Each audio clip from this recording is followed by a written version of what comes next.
he's really launched a presidential campaign in these states. So this is a really important swing. Obviously, anything that goes wrong in the blue states of Pennsylvania, Michigan, and Wisconsin has to be made up by this Sunbelt strategy. It does make you consider a different cadence potentially for Joe Biden after the campaign that we saw during the pandemic in 2020. I have to ask you both about what we're hearing from Donald Trump. This has been a remarkable week for things that he has been caught to say on a microphone, in this case in a radio interview following his remarks about immigrants who he said are not human beings, they're animals, in the speech last weekend where everyone obsessed over the bloodbath remark. He said to Sebastian Gorka in an interview, any Jewish person, Jeannie, that votes for Democrats hates their religion. They hate everything about Israel. They should be ashamed of themselves. Accusing Jews who support Democrats of hating their own religion. This is coming against the backdrop of a very difficult debate among progressive Democrats who are upset with Joe Biden's policies in Israel and Gaza. What's driving this from Donald Trump? I think it's exactly that. I mean, he's trying to drive a wedge. He's trying to ensure that, American Israelis, Jewish Americans vote on the Republican side. The language is absolutely, as usual, deplorable. Speaking of some of these Western states and Arizona that we're watching today, one thing Democrats are watching is to see whether, in fact, we see a vote for Marianne Williamson in terms of, not having the uncommitted option, a vote against Joe Biden for the very issue of Israel and Gaza. So that's something to watch. And Donald Trump picking up on that, which is not hard to do, is trying to drive this wedge. I think for Donald Trump, the reality is, however, that this could absolutely backfire. And that's why we hear even some people on his campaign trying to backtrack. But this is in keeping with Donald Trump and his language, starting from that unfortunate rally in Ohio on the weekend, all the way through to these statements to Gorka just in the last day or so. Yeah, absolutely. From bloodbath to migrants being animals, now to this. And of course, at the same time, this is all happening in the context, Rick, of an active campaign for being in the Oval Office once again, for seeking the presidency, and also around considerations of who he will be surrounding himself with if he does indeed win in November. We had some great reporting here at Bloomberg from our colleagues Justin Sink and Jennifer Jacobs overnight that apparently Vivek Ramaswamy not going to be the VP pick, maybe instead the Department of Homeland Security Secretary. Rick, does that make sense to you? Nothing about Vivek Ramaswamy makes any sense to me. I couldn't figure it out when he was running for president, and I'm pretty confident I won't be able to figure it out if he winds up in the Trump administration. I mean, here's a guy who's one of his main platforms for running for president is to dramatically reduce the number of employees in the federal government. I mean, by hundreds of thousands. And you can only imagine if he was wound up put in charge of Homeland Security, that probably one agency that everyone agrees needs more workforce on the border, needs to be able to, protect our border and our assets, in CONUS, United States, from terrorists that want to destroy our way of life. And he's going to reduce the number of people at work that day. It just doesn't make any sense. But he'll do and say what Donald Trump wants him to. So he'll have the one qualification that's necessary to serve in the Trump administration. Wow, incredible. We talked a little earlier, Kaylee, about another report that Kevin McCarthy, incidentally, his seat is up. Indeed, special election tonight, might be a chief of staff for Donald Trump in a second term. Well, he did say he's hanging around for? When he announced his retirement that he was just going to serve his country in different ways. Okay. Didn't necessarily say I'm out on politics forever. I feel like these decisions might just end up riding on who last shows up at Mar-a-Lago before November. I don't know. So much could happen. Indeed. But interesting to consider as some of this begins to take form, at least in presumptive fashion. With Kaylee Lyons, I'm Joe Matthew. We should get up to date on the news. Big thanks to our panel, Rick Davis, Jeannie Shanzano. How about world and national news now with Amy Morris in the Bloomberg 99.1 newsroom in Washington. Hi, Amy. Hi, Joe. Congress is working to avoid that partial government shutdown that you were talking about. Could come as early as the end of this week. Lawmakers were able to reach a tentative deal last night on funding the Department of Homeland Security, which is seen as paving the way for lawmakers to begin considering the other 5 spending bills to avert a short shutdown. That handshake deal would fund the U.S. government through September 30th. Now they just have to get it on paper. 5 states are holding presidential primaries today, although both President Biden and former President Trump have already passed their respective parties' delegate threshold. Arizona, Florida, Illinois, Kansas, and Ohio all holding those elections. Trump visited Ohio over the weekend, and President Biden is in Nevada and Arizona today.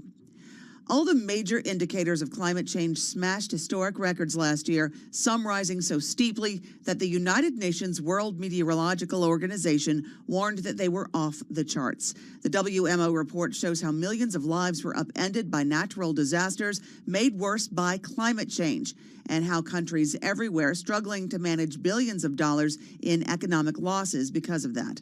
Last year, the warmest on record saw Antarctic sea ice falling to its lowest level ever registered.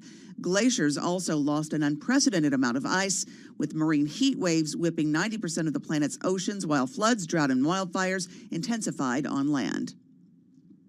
Global news 24 hours a day and whenever you want it with Bloomberg News Now. I'm Amy Morris, and this is Bloomberg Now. Back to Joe and Kaylee.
It's 1:40 on Wall Street. We do check markets all day long here at Bloomberg. We have got stocks right now at the best level of the day, with the S&P up 22 to 51.71, gain there of 0.4%. Stocks, bonds, and the dollar all seeing moves ahead of us. Highly anticipated Fed decision tomorrow that will help shape the outlook for interest rates this year. We got the Dow up 262 now, up 0.7%. NASDAQ up 0.4%. Russell 2000 index of small cap shares after earlier losses up now by 0.7%. 10-year 4.30, with a 2-year now yielding 4.70%.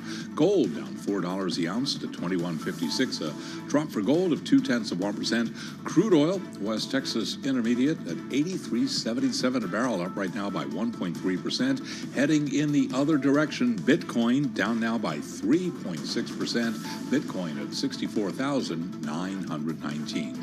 AstraZeneca has agreed to buy Fusion Pharmaceuticals for as much as $2.4 billion as European drug makers continue their spree of deals of promising biotech companies. AstraZeneca ADRs, based in the UK, they're down by 0.2%. Fusion Pharmaceuticals surging now by 97.6%. Again, recapping, stocks higher. S&P up 22 now, up 0.4%. Balance of Power continues, the Tuesday edition. Back we go to Washington, and once again, your hosts, Kaylee Lyons and Joe Matthew. All right, Charlie, we thank you, and thanks for being with us here on Bloomberg Radio and TV as we broadcast live from Washington with an eye abroad here, Kaylee. The Secretary of State has touched down in Manila. He's actually going to be abroad for some time as he tries to manage the situation in the Middle East as well. But it's China we're talking about right now, and the contested waters off the Philippines, something that came up in an important interview today on Bloomberg.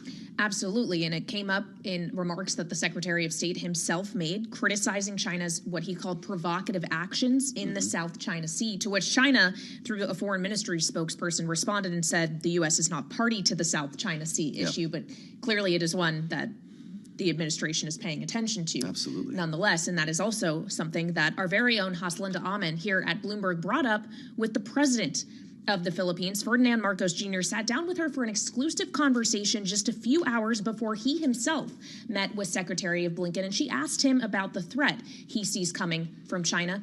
Here was his response.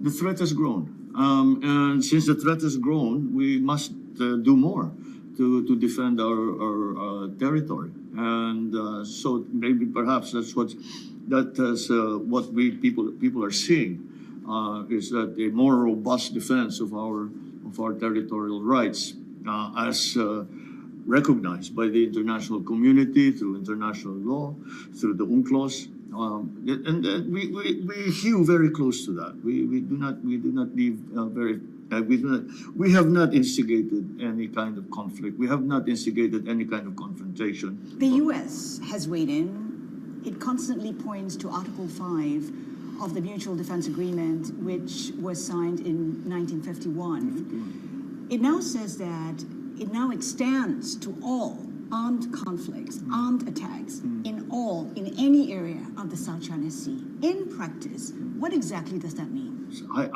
That's an incursion, for example, to occupy, which has already happened, but we're still trying to keep it peaceful.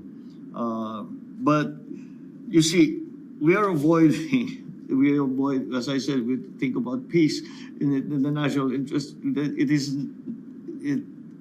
does not serve any purpose to heighten tensions, to say, okay, I am invoking now the Mutual Defense Treaty.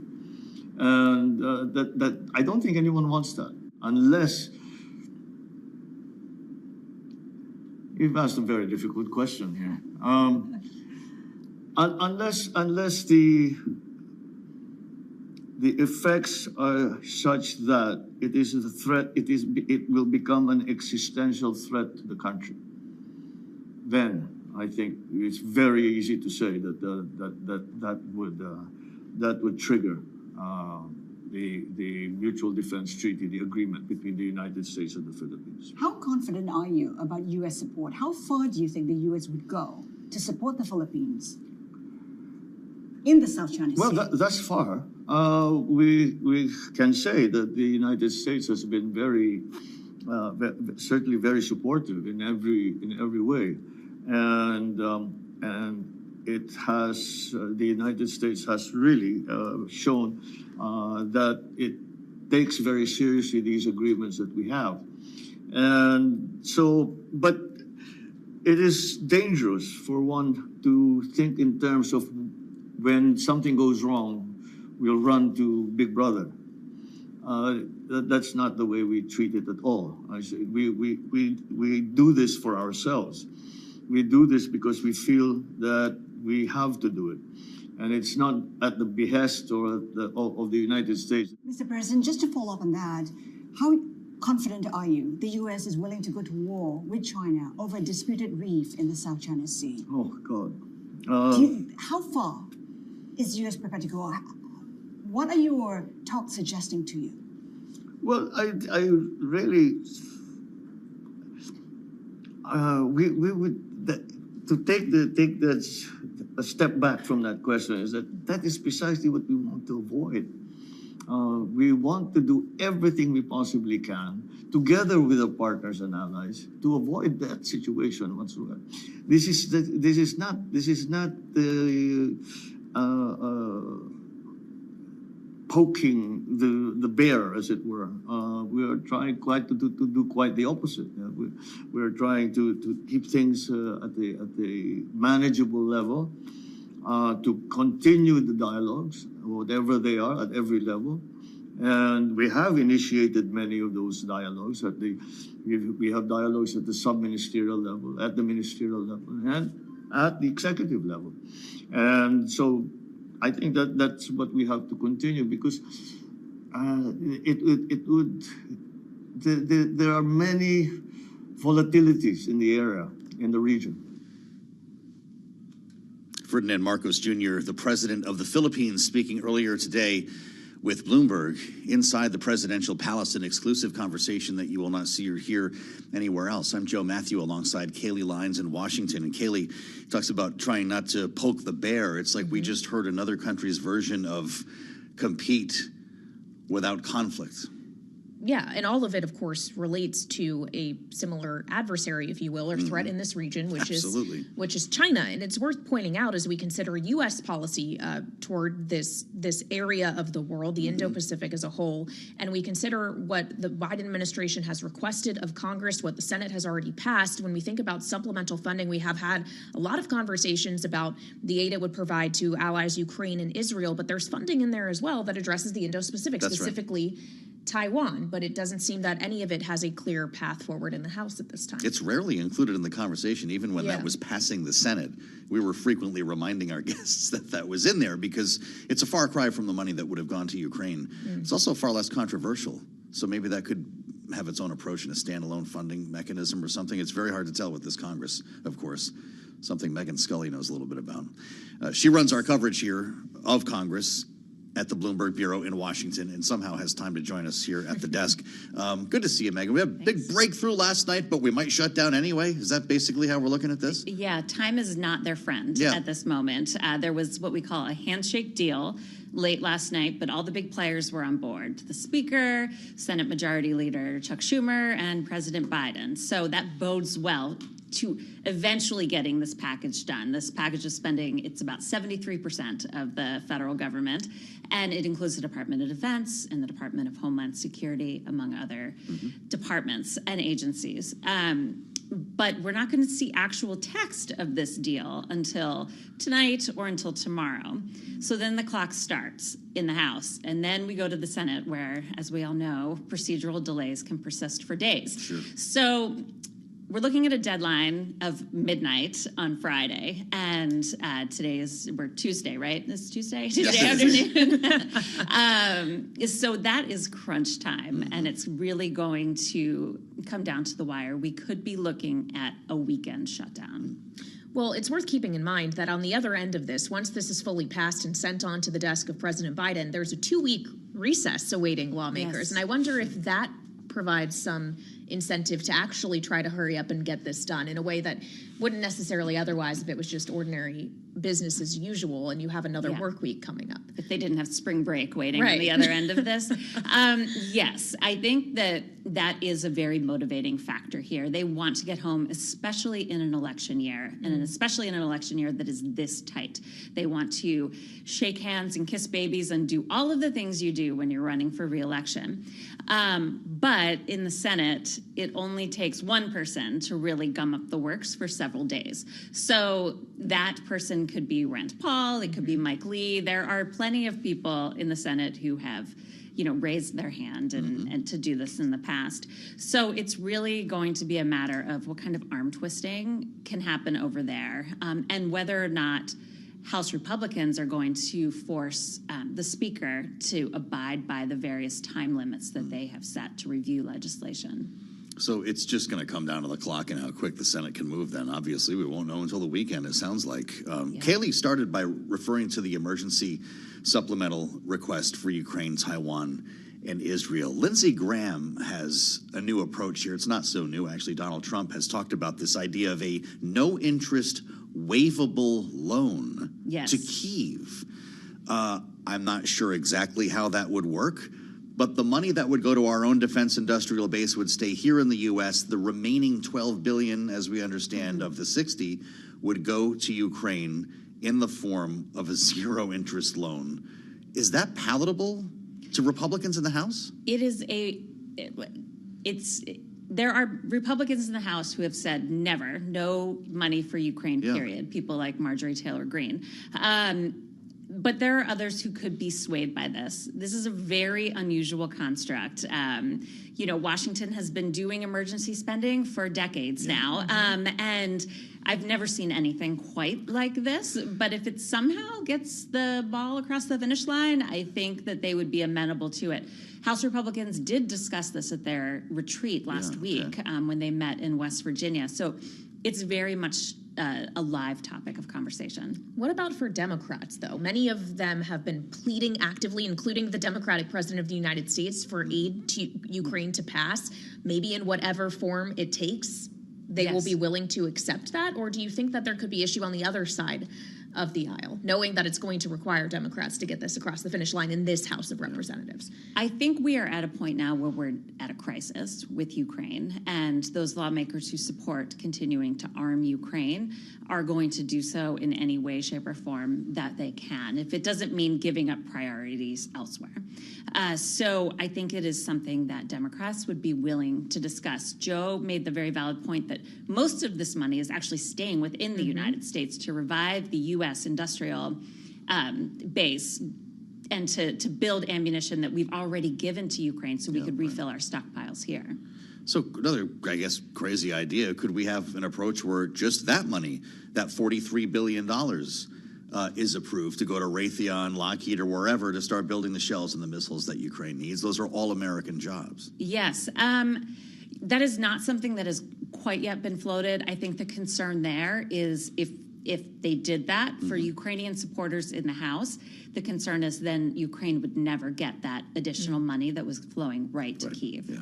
And of course, there always, as you mentioned, Marjorie Taylor Greene, is the question out there of whether or not any approach to Ukraine funding, just putting anything on the floor of the House, would be something that threatens the speakership of Mike Johnson. Have we now moved past that as an active threat? It doesn't seem that we really hear a buzz about a motion to vacate it's been a minute anymore. Well, we are getting closer to the end of this Congress. So do House Republicans want to spend the last 6 months, leading up to the election in this very intra-party battle? It's not a good look. It's not a good look, especially when you're defending a House majority that is as narrow as this one. That's for sure. So Mike Johnson is going to be looking very closely at California tonight, maybe Ohio, to see if he can have more than 2 members making the difference for his majority. Yes, I feel like it's shrinking every week. So it has been, hasn't it? It will literally shrink more this week when Ken Buck has his last day in office. Yes. So we'll see how those races play out. Finally, as we look ahead to what else is to come in Congress this week, tomorrow in the Senate, there's going to be briefings with the Intelligence Committee and the Commerce Committee related to the TikTok bill that already passed the House. Could we see movement on that anytime soon? Have we gotten more clarity as to what exactly Chuck Schumer's thinking around this legislation is? So the Senate is kind of cooling its heels a little bit on this. We saw this mad rush in the House, and the Senate has been much slower. They're talking about maybe increasing the amount of time ByteDance has to decide whether to divest itself of TikTok, and they're being more circumspect, which is not unusual for the Senate. As you mentioned, we are coming up on a 2-week recess, so I suspect it will not happen before then, but will be something that is discussed, later this spring. It is a rare issue in this Congress that is getting bipartisan support, so I would not be surprised if it did ultimately move. Boy, didn't even have a chance to ask about the tax deal. Remember when that was the next bill to become law? Also waiting. Another bill that passed the House with a massive bipartisan majority, and the fate in the Senate is unclear. Oh, true.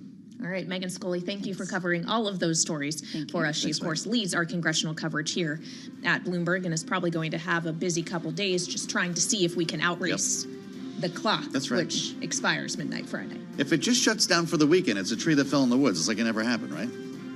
I guess. As long as the tree's back up by Monday or something like that.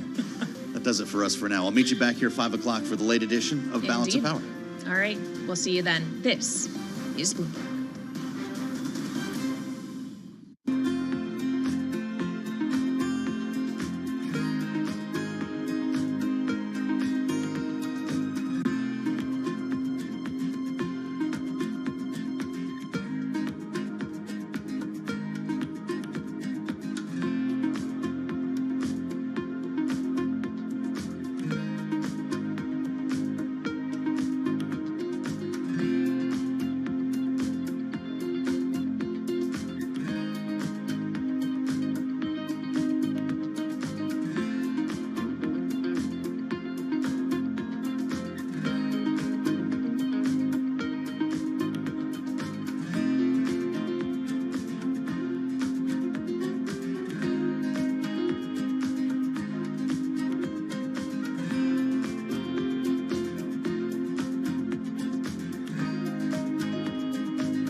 is Bloomberg Business Week.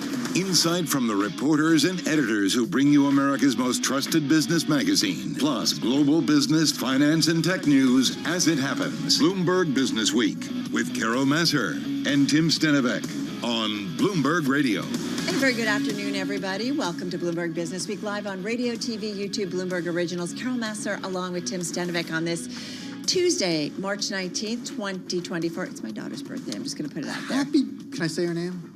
No. Okay. Happy birthday to your daughter. You can Just say, want to check. Happy birthday, Aggie. Okay, there. But it's also the Fed kicking off that two-day meeting. Yeah. Wow. Birthday on a Fed day. Yeah. That's pretty exciting. I think she's having a Fed celebration. Okay. No, she's really She not. probably doesn't care, but that's okay. She does, actually. She does talk about rates and the expense, how everything costs Well, I so hope much she's in inflation. watching. I hope she's watching. She's probably not. But anyway, we are watching, certainly the markets. Investors are watching and really waiting for that decision tomorrow. Stocks are up, Treasury yields backing off some highs.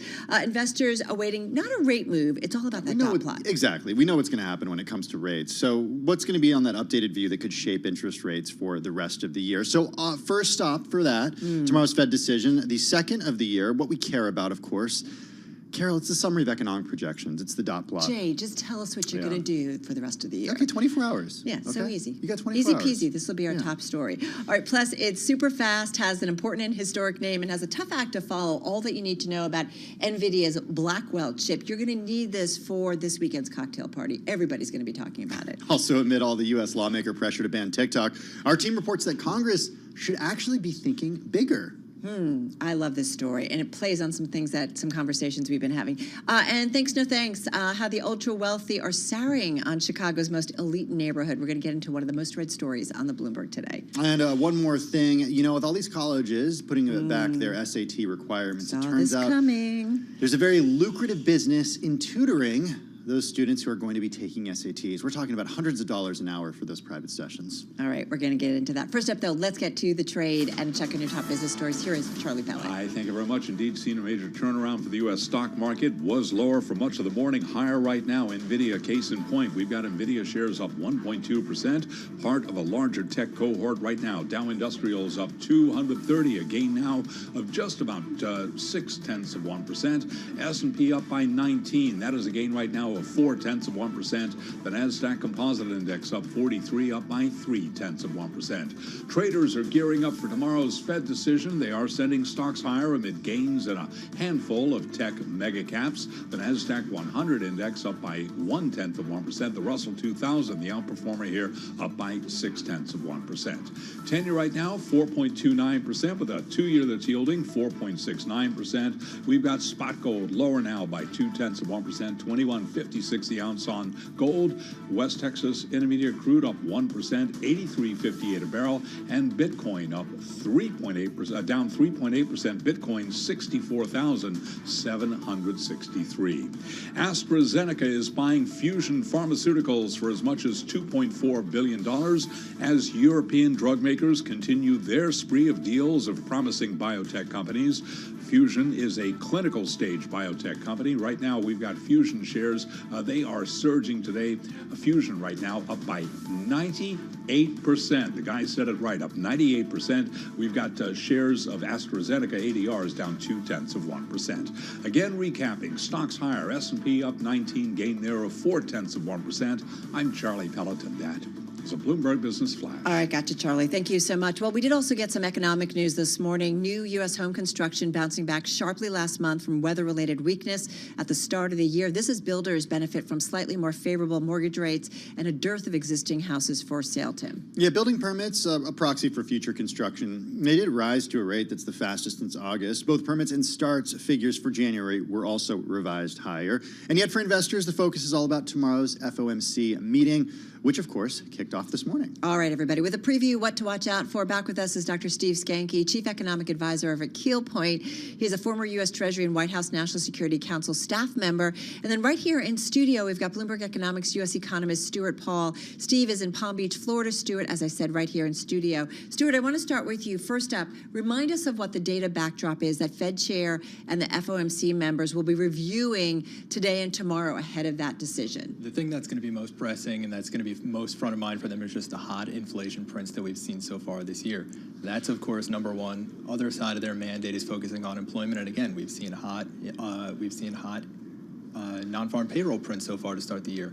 The household survey has been a little bit weaker. We've seen an uptick in the unemployment rate, but if we're seeing the pace of hiring that we've seen, over 200,000 jobs a month to start the year, plus hot inflation, they're going to feel comfortable keeping their foot on the brakes and messaging relatively hawkishly. Gives them some room, right here? That's right. Okay, Stuart, so what does it all mean for the summary of economic projections, the dot plot? What are you and the folks over at Bloomberg Economics thinking in terms of the median rate that the Fed participants are expecting? We're still expecting to see them showing 75 basis points of cuts this year.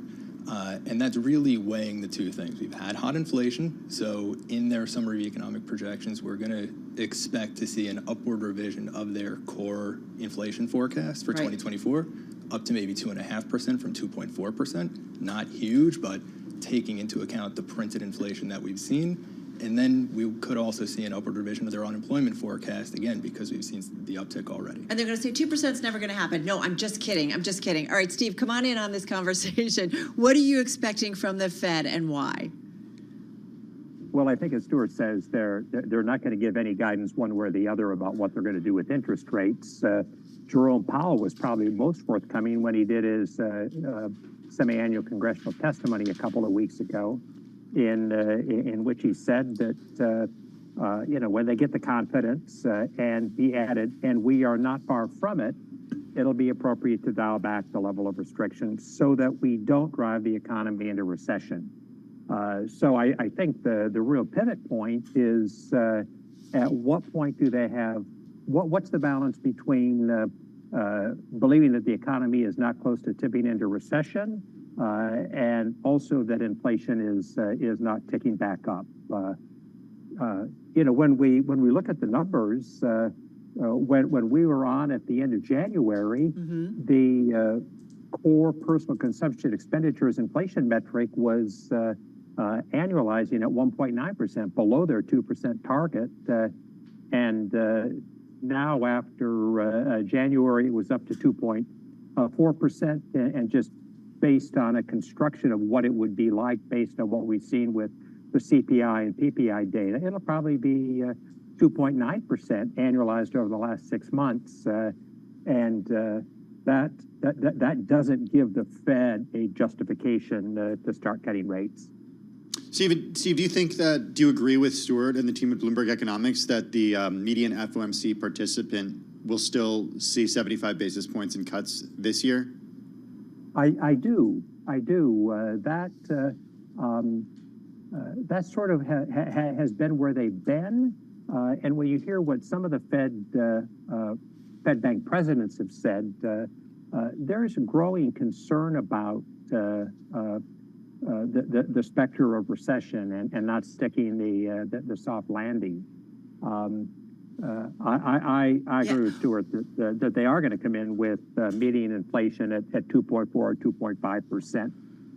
That's not a big difference, but I don't think that they're going to change the median projection, calling for 3 cuts sometime in 2024. So nothing's changed from the end of the last dot plot. Is that what's happened, Stuart? I mean, it's right, because that's what it was. But I think a lot of the data's changed. Well, has it though? That's right. So it's interesting how it nets out, right? Because with inflation running as hot as it has so far to start the year, you would think so much has happened during the intermeeting period. But if we look at some of our growth surprise indices, and we keep track of something like 68, 69, 70 different growth indices and economic activity indices, about 40 out of the 68 or so, surprise to the downside, right? So the Fed is keeping track of everything on its own dashboard as well. Right. And so, yes, we've seen hot inflation, but we've also seen growth balancing the other side. I mean, how important, not every one of those economic indicators is created equal, though. I mean, sure. Inflation and the jobs numbers, those are pretty important ones, Stuart. That's right. Yeah. So absolutely, within the Fed's balance of risk, the two things that are on either side of the seesaw are inflation and full employment. Now, yes, we've seen hot NFP on the other side of the seesaw, but we've also seen a weak household survey for the past 2 months. Steve and Stuart, I want to get your both thoughts on this. The economic data points, since we're talking about that, I mean, Are they showing that it's getting easier for the Fed to navigate and manage policy without tipping the U.S.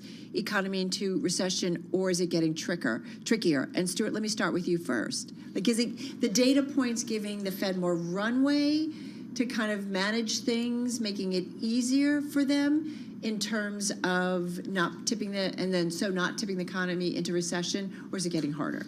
I think that overall, I think that the data point to the Fed having more of a runway, allowing the data all allow the Fed to keep its foot on the brake for a little bit longer. Yeah. Growth has been relatively resilient, despite the fact that a lot of the indicators underneath the surface have been surprising to the downside. Of course, the Fed is trying to skate to where the puck is going. Right. And so we're going to expect the Fed, we all should be expecting the Fed to start cutting before it hits the 2% inflation target and before we were to drive off that cliff, so to speak. Hey, I do want to bring a headline to everyone's attention. This crossing the Bloomberg terminal just moments ago. The Supreme Court allows Texas deportation law in a loss for President Biden. All right, we'll keep an eye on that, give you some more context on that in just a moment.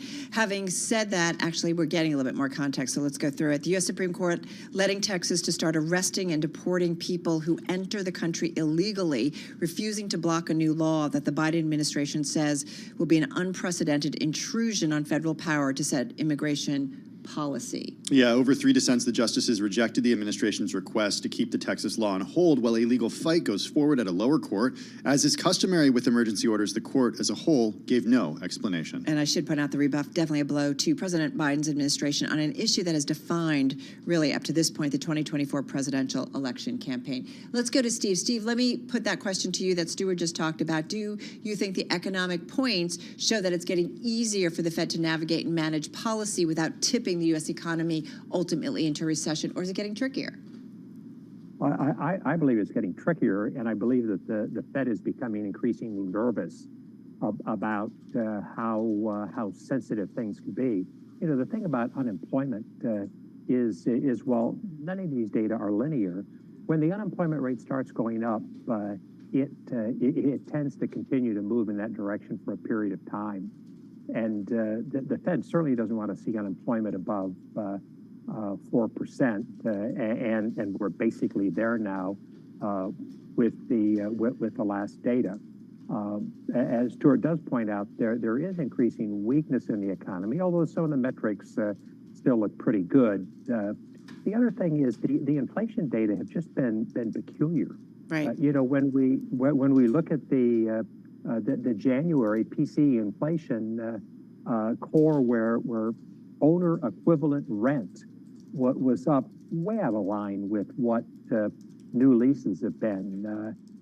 Portfolio management fees also contributed that. And then you look at February, and we see used vehicle prices up, which is inconsistent with associated data. And I think the Fed is trying to figure that out, but I just think they're having a harder time to know which way to go. All right, we got to leave it on that note. Dr. Steve Skanke, Chief Economic Advisor of Keel Point, Bloomberg Economics, U.S. economist Stuart Paul right here in our studio. All right, Fed on our radar. We're going to switch gears here and talk a little bit about NVIDIA today. Yeah, shares of NVIDIA, they were lower this morning, off about 4% at their lows, and now higher by about 1.4%. This just one day after NVIDIA CEO Jensen Huang showed off Blackwell. It's a new processor design aimed at extending the company's dominance of AI computing, a position, Carol, that's already made it the world's third most valuable business. Yeah, folks, you know, it's a $2.1 trillion market cap company. Shares are up nearly 250% in the past 1 year, up more than 80% year to date. It is the top performing name in the S&P 500. So let's get to what we need to know about Blackwell and its potential impact on NVIDIA. With us, back with us, Bloomberg News technology reporter Jackie Davalos, in our Washington, D.C. bureau. Jackie, rushing to get to you because we ran out a little bit of time because we were doing some breaking news here. But what do we need to know about Blackwell and its significance to NVIDIA and really the growth story and the exuberance that has been around NVIDIA? Well, as you can tell by shares, investors were already largely expecting a lot of this news around this new generation of chips called Blackwell. Now, what we really need to know about this set of chips is that it's significantly more powerful than the current models out there, which NVIDIA has a long list of customers waiting for, the Hopper, or as we know them, the H100 chips. The Blackwell not only is faster faster, more efficient when it comes to crunching AI-related data. It also takes up less energy, which has been a massive concern among those worried that AI could exacerbate a lot of the issues around energy consumption as it relates to tech and those data centers. Now, what all of this means for the current models out there, like Gemini, Google's model, OpenAI's ChatGPT, or Anthropic's Claude, is that they're going to get even more powerful because they can be bigger. They now have a set of chips that can handle even more parameters. Ultimately, what this means for users who are interacting with these products, it means that you can do more with the tool. Jensen Huang was saying that you don't just have to think about the future in terms of generating more text or audio or video. It can now kind of graduate to a whole new set of applications. And he brought out a few, humanoid type robots to kind of illustrate kind of the futuristic apps that we can expect. Jackie, does Blackwell make Hopper obsolete? Like, are all the people who are waiting for Hopper right now, do they want Blackwell when they can get it? Not necessarily. The H100s are still really hard to get a hold of. And when you compare them to some of the other chips that, for example, AMD has come out with, they are still performing far better. And so even though competitors are kind of coming into the game a little bit late, NVIDIA is just kind of setting up the pipeline so that even when the H100 is maybe perhaps overtaken by a competitor, it already has a slate of 2 or 3 chips waiting down the line. I think what this does is help diversify the set of clients it can get. Perhaps, the startups that could use the H100 might eventually reach the scale where they might need a stronger chip. But those big tech giants, look, they have a massive slate of big tech companies from Amazon to Google to Microsoft that are using the H100 chips. Well, eventually we can expect probably graduate to this more powerful tool. And does this, because this is what it's all about. Just got about 30 seconds here, Jackie. I mean, the idea that NVIDIA, they need to broaden their technology to more customers, right? Grow the market. That's part of their story, a big part of their story going forward. And the justification maybe for the run-up in shares, real quickly. Yes, they need to diversify that, and that's not something that is going past investors. When you think about who's buying these and where they might start to look, you don't really want to put your eggs in one basket when it comes to these tools. At the moment, they have the advantage, and it's a chip like Blackwell that will help them kind of create a slate of products that will perhaps kind of lessen that diversification issue down the line. All right, NVIDIA shares, by the way, they were down as much as almost 4% today. They're now up about 2%. So quite a kind of swing in today's session. Jackie Davalos, thank you so much. Really appreciate it. Bloomberg News technology reporter Tim there in our DC bureau. Hey, taking a look at equities right now, the S&P 500 up higher by about 0.5 percentage point. The Dow up 0.6%. The NASDAQ 100 up 0.3%. Coming up, TikTok just part of a bigger data privacy problem. Why critics are pushing for more law.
It's 2:21 on Wall Street. We do check markets all day long at Bloomberg. We have got the Dow, the S&P, NASDAQ advancing very close to session highs right now. Traders gearing up for tomorrow's Fed decision. Right now, we've got the S&P up 20 points at 5170. The S&P advancing now by about 0.4%. The Dow up 211 at 39,002. It is higher now by 0.5%. NASDAQ up 57 for the NASDAQ Composite Index, a gain now of 0.4%.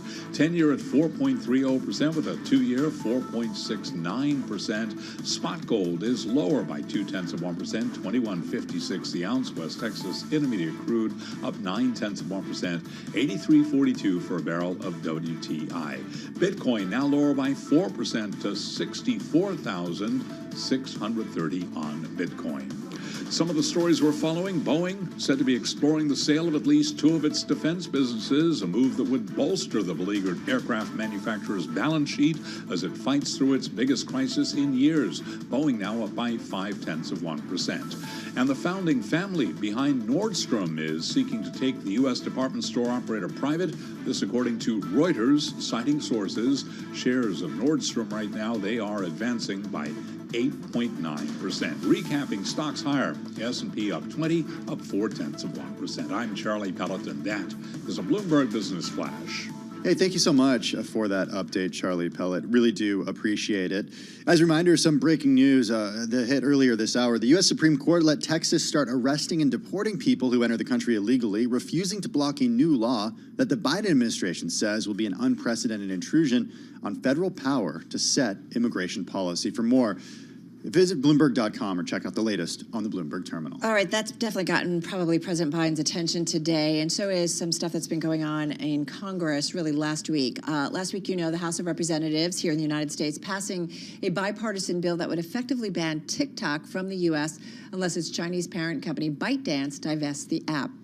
The measure now moves to the Senate. President Biden, who has previously blocked TikTok, from government devices and tightened restrictions on data sharing, says he will sign it if it ultimately passes. Okay, yet, Carol, a TikTok, ban may not be enough. So notes a story featured in the new issue of Businessweek magazine, which is available on newsstands on the Bloomberg terminal and at Bloomberg.com/Businessweek. This story by Anna Edgerton, Bloomberg News Seattle bureau chief, and Alex Brinka, Bloomberg News technology reporter. Anna joining us from Seattle, Alex from our Los Angeles bureau. And I do want to start with you and just take a step back here before we get going on the intricacies of privacy and what these privacy advocates are saying.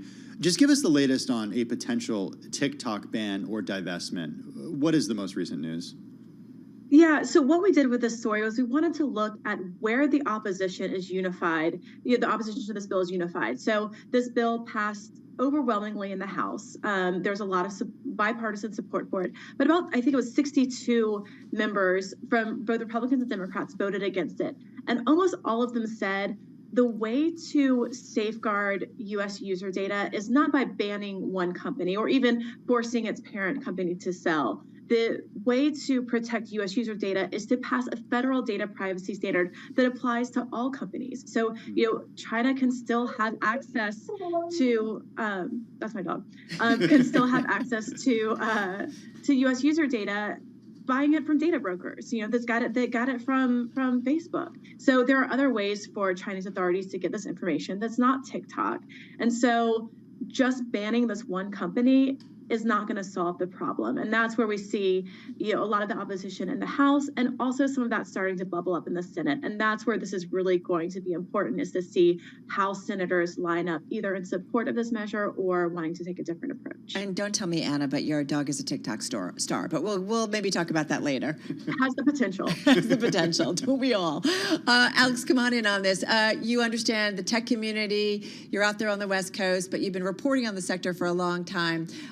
Is there rumblings that they're nervous and concerned that there could be more regulatory oversight? Or they're like, yeah, we've heard this before? Because it is kind of staggering, right, that there is a lot of freedom still in the social media space when it comes to oversight.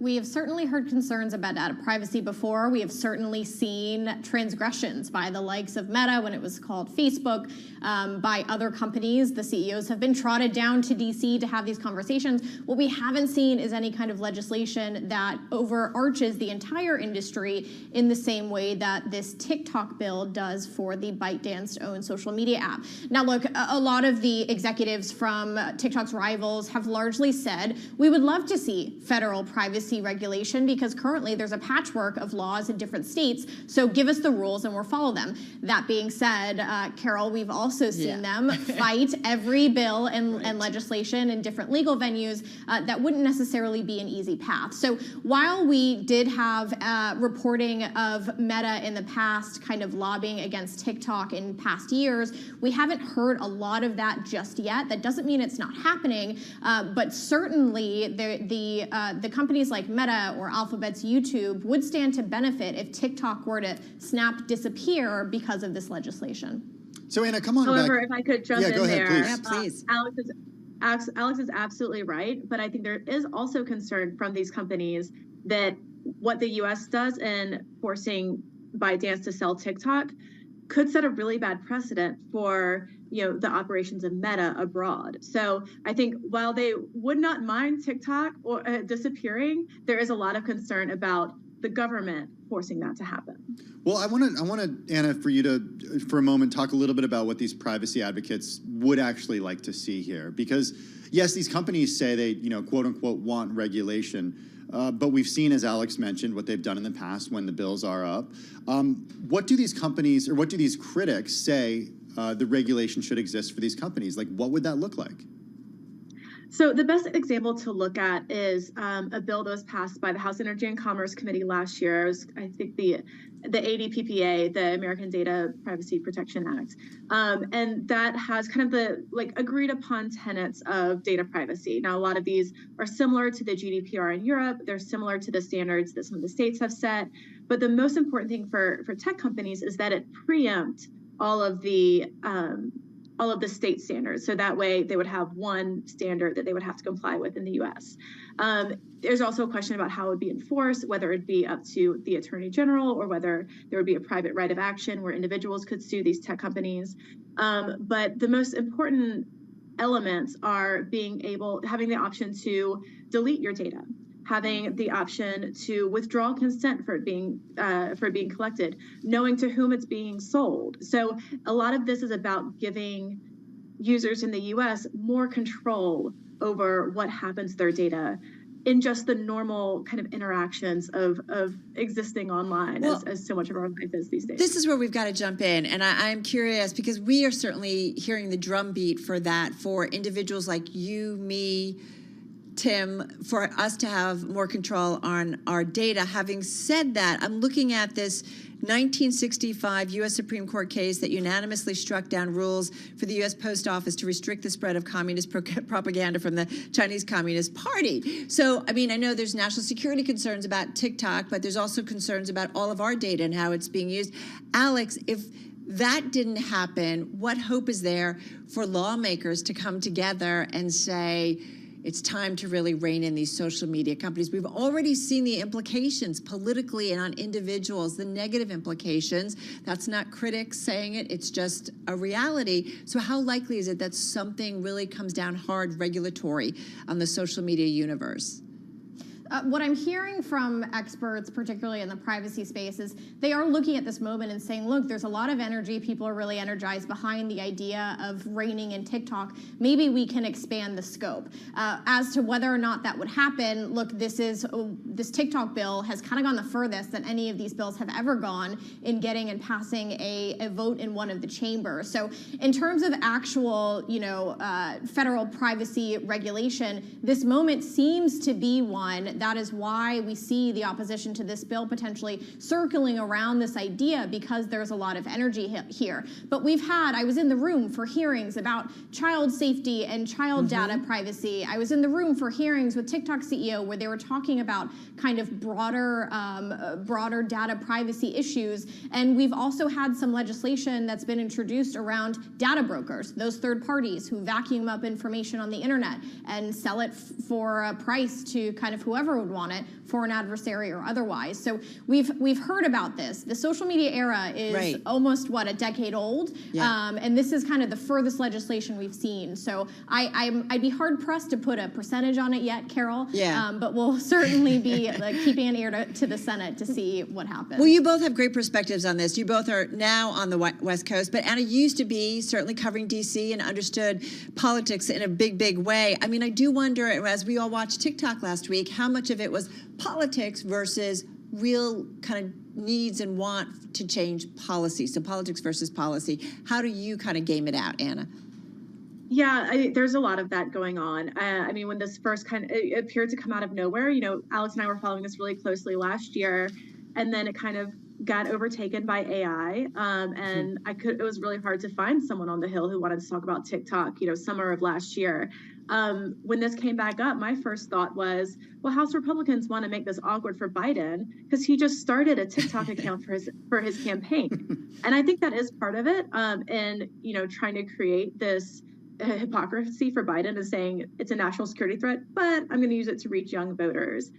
However, I think there are a lot of people on Capitol Hill who are genuinely concerned about Chinese ownership of this really powerful app. This is not, while Facebook is, perhaps is still the biggest, has the most users, other apps have their kind of niche uses. There are 170 million Americans that spend hours on TikTok every day and have a very kind of emotional connection to the app. And, Alex can talk more about that. But the concern, that we hear over and over again about national security is that the Chinese Communist Party can get access to U.S. user data and also kind of the aggregate level of patterns of U.S. behavior, and also that they could put a thumb on the algorithm to show not necessarily communist propaganda, but harmful content to U.S. users. Hey guys, we're going to have to run. We know this conversation that will continue again in the future. Anna Edgerton and Alex Barinka, both of Bloomberg News, joining us with what's next, maybe for social media. Maybe what's next. Maybe. Let's get a check on the latest world and national news. For that, we go to Amy Morris, who's in the Bloomberg 991 newsroom in Washington, D.C. Hey, Amy. Hey, Tim, the Supreme Court will allow the state of Texas to arrest and deport people who enter the country illegally. 3 justices dissented as the high court rejected the White House request to keep the Texas law on hold while a legal fight goes forward at a lower court. It is a blow to the Biden administration on an issue that's become critical to the 2024 presidential campaign. Congress is working to avoid a partial government shutdown at the end of this week. Lawmakers were able to reach a tentative deal last night on funding the Department of Homeland Security, and that's seen as paving the way for lawmakers to start considering the other 5 bills to avert a shutdown. The handshake deal would fund the U.S. government through September 30th. Now they just have to get it on paper.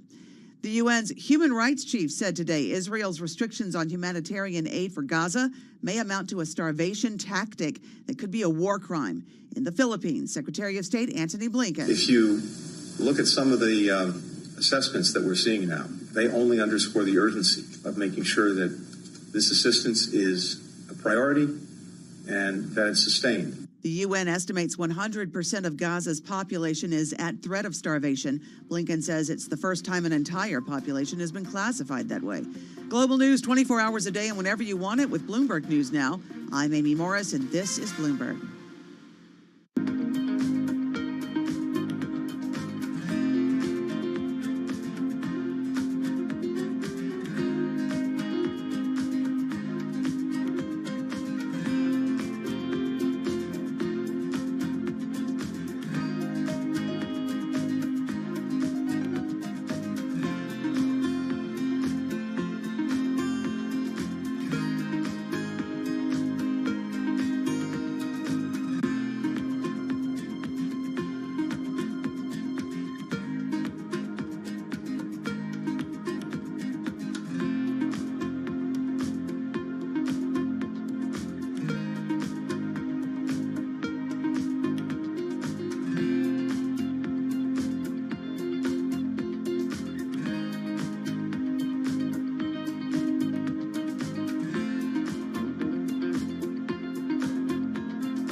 2:40 on Wall Street. We do check markets all day long here at Bloomberg. Stocks are pushing higher with the S&P 500 index now higher by 0.5%, very close to the best level of the day. The Dow right now up 0.6%. Dow Industrials up 240. The Dow, by the way, at 39,031. We've got NASDAQ up 63, up 0.4%.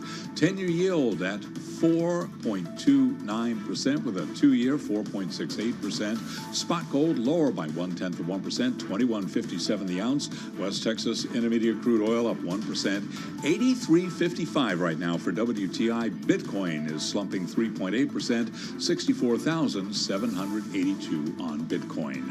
AstraZeneca has agreed to buy Fusion Pharmaceuticals for as much as $2.4 billion as European drug makers continue their spree of deals of promising biotech companies. Fusion right now is surging by 98.5%. ADRs of AstraZeneca, they're down by 0.1%. Fusion, worth repeating, it is up now by 94.5%. Recapping, stocks higher ahead of the Fed decision tomorrow. S&P up 23 now, up 0.5%. I'm Charlie Pelleton. That is a Bloomberg Business Flash. All right, Charlie, thank you so much. Well, Park Tower, Waldorf Astoria, all along the magnificent mile that makes up Chicago's historical Gold Coast, which features 100-year-old mansions, opulent condos, and designer boutiques, and increasingly, Tim, not the super rich, at least for residents. Yeah, where are they going and what's happening to the homes that they're putting up for sale? Let's get to one of our most read stories on the Bloomberg terminal. It's about how the ultra-wealthy are souring on Chicago's most elite neighborhood. With more on her story, let's get to Bloomberg News national desk reporter Miranda Davis joins us from our Chicago bureau. Miranda, good to have you on the program. First up, tell us a little bit more about Chicago's Gold Coast. How do you describe it? Yeah, thank you so much for having me. So I would describe the Gold Coast as it's a neighborhood that's very much steeped in like history. It has kind of these beautiful historic, 100-year-old mansions, these very opulent condo buildings, and it was really historically in the past like the center of wealth in the city.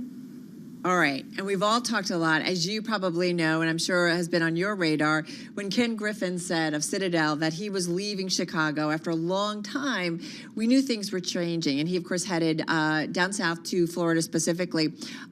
We know, though, as you report out, it's not just Ken Griffin, it's a lot more folks. Tell us how this story came up on your radar, specifically about people just not wanting to live in this wealthy area.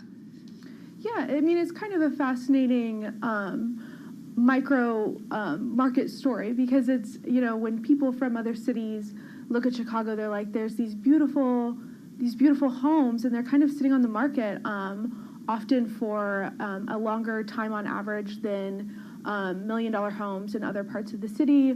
Nearby Lincoln Park, for example, has a lower average time on market for these homes that are for sale. And it just kind of, it was one of those things where we were really trying to understand what was happening to these homes and why they weren't as appealing as they had been in the past.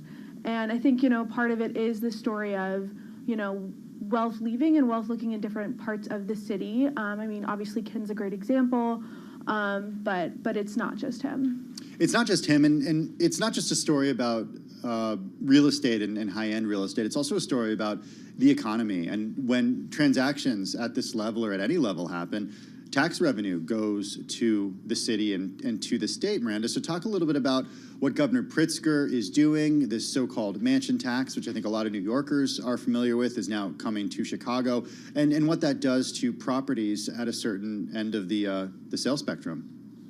Yeah, absolutely. So the mansion tax, as it's kind of the nickname, but it applies to both commercial and residential properties. It's on the ballot here today. It's the Illinois primary. It's on the ballot here in Chicago.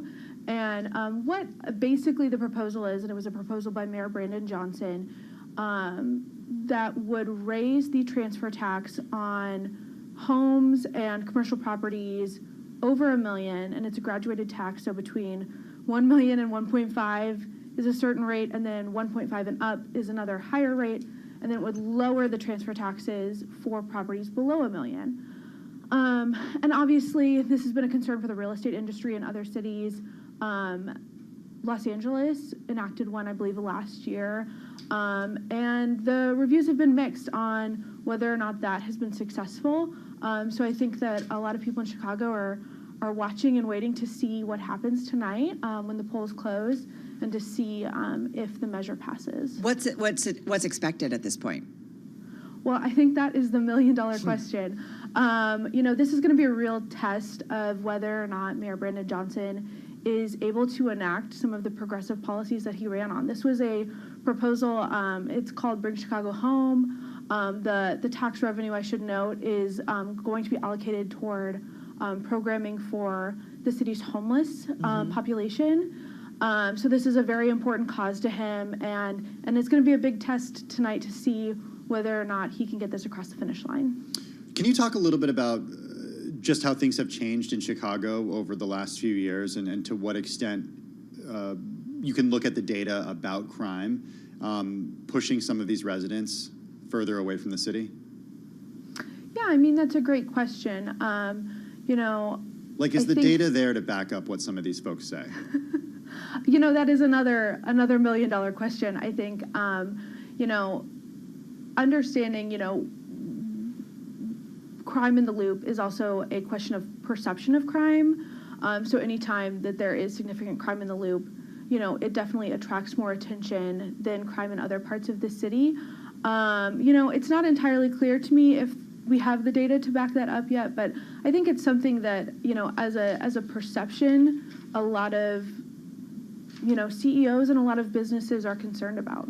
Well, and it's interesting. I mean, because as you write in your story, this mansion tax, it's unclear what impact it will ultimately have on property prices and whether or not it's going to generate the revenue. What's interesting, though, is, I don't know if this is smart perspective or what, but you talk about Ken Griffin, his Park Tower penthouse, fetching about $11.2 million. Raw space, 8,000 square foot unit, sold at a loss of $3.8 million last year.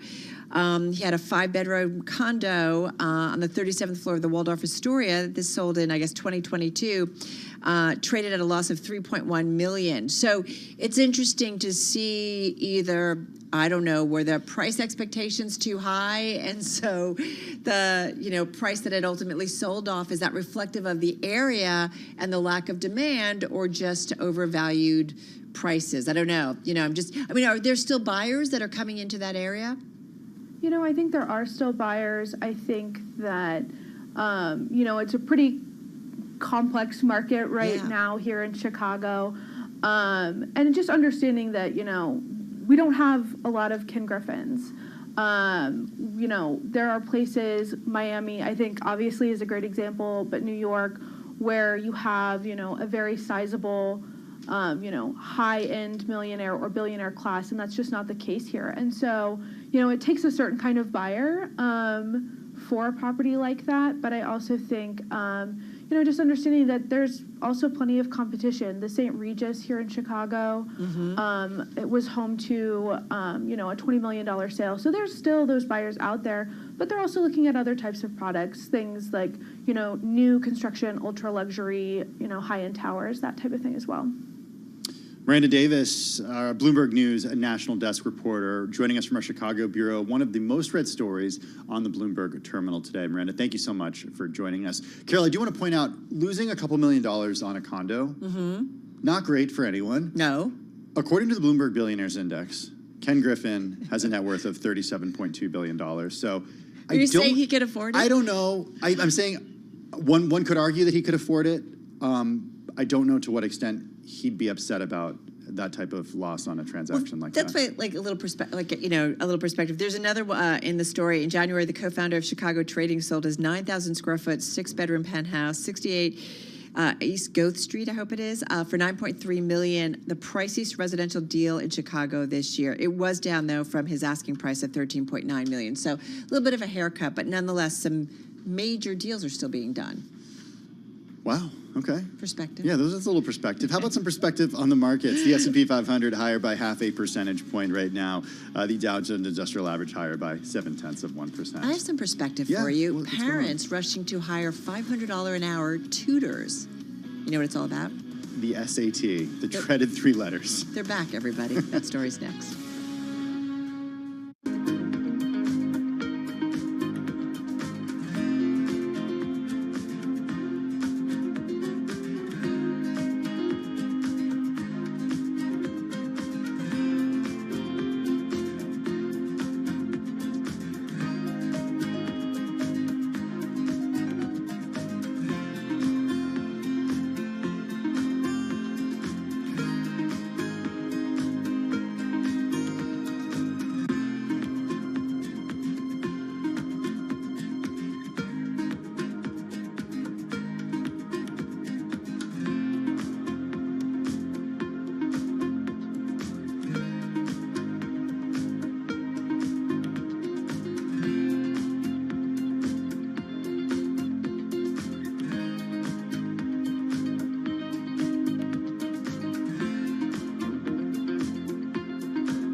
your company news headlines on Bloomberg Radio.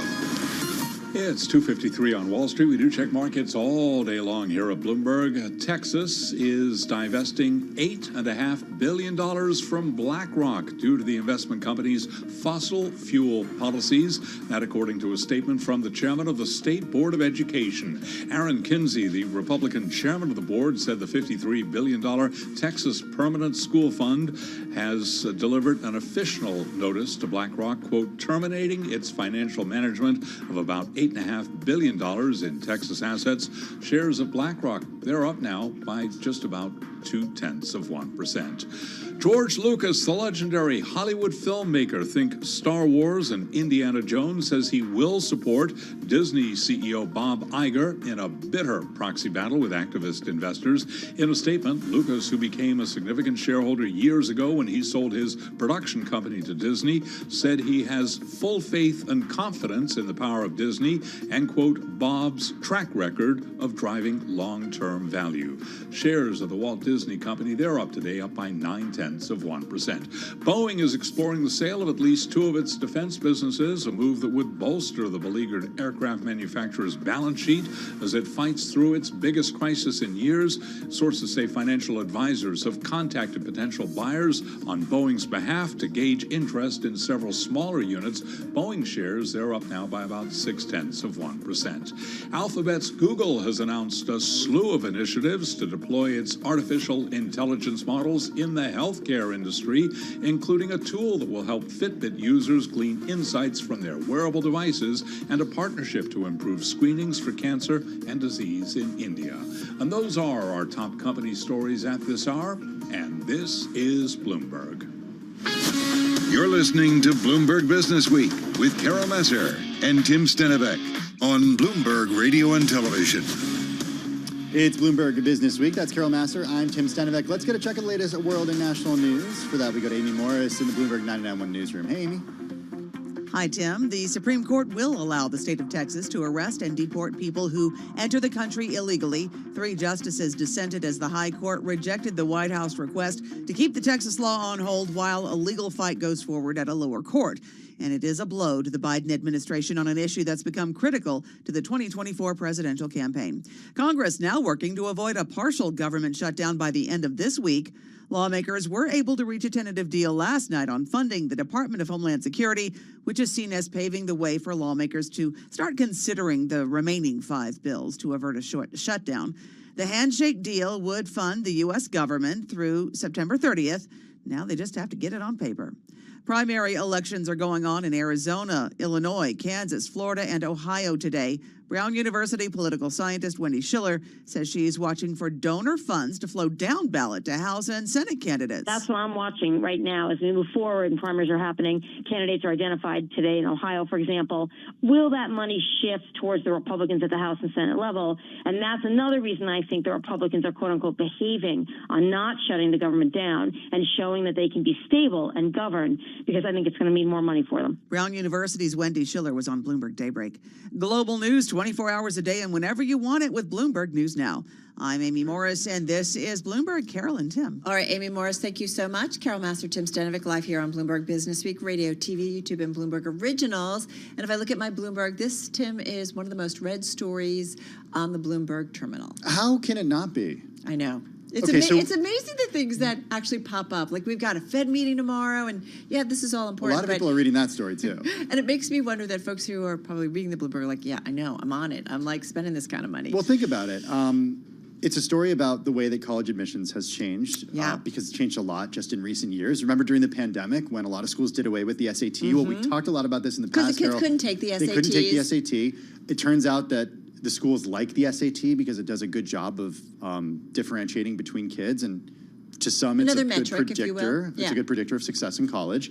So now that a lot of schools have brought back the SATs, they're back. You know what else is back? Paying lots of money to tutor kids for the SAT. This story, it's talking about parents rushing to spend about $500 an hour on tutors to tutor their kids ahead of the SATs. And keep in mind, they just went digital. The first ever digital format of the SATs began this month. But nonetheless, you have a lot of students, and they talk about it. One founder of a test prep and admissions counselor service on Manhattan's Madison Avenue, very Tony here in New York City, says tutoring demand has jumped since some of the most selective universities in the nation reversed that 4-year hiatus on requiring standardized testing. It's not just the tutors who have sort of one-off businesses that do one-on-one. Kaplan is one of the largest test prep agencies. They've seen a, quote, double-digit rise in enrollment this year. That's mainly due to the new digital tests. This is according to the director of college admissions programs over at Kaplan. The increase could also be due to the return of the required testing at some colleges. It's good for business, though. For what business? Test prep business. Well, yeah. Yeah, it's amazing. The There's whole industry. One of the people quoted in this story has been doing this for 25 years. He went to Harvard. Yeah. He's got his own test prep business. Taking a few tests, I bet, standardized testing. Yeah, does the one-on-one testing, hundreds of dollars an hour. One-on-one tutoring. It's pretty amazing. Everything old is new again. All right, everybody. It is one of our most read stories. That's Carol, what did you get on the SATs? I did okay. I did just fine. I believe you. All right, coming up, everybody. For those on TV, the close is up next. Coming up for us in the next couple of hours, more on that upcoming Fed meeting tomorrow and decision, and then Oprah helping out the $80 billion obesity drug market. How'd you do, Tim Stenevec? I did fine. I bet you did. This is Bloomberg.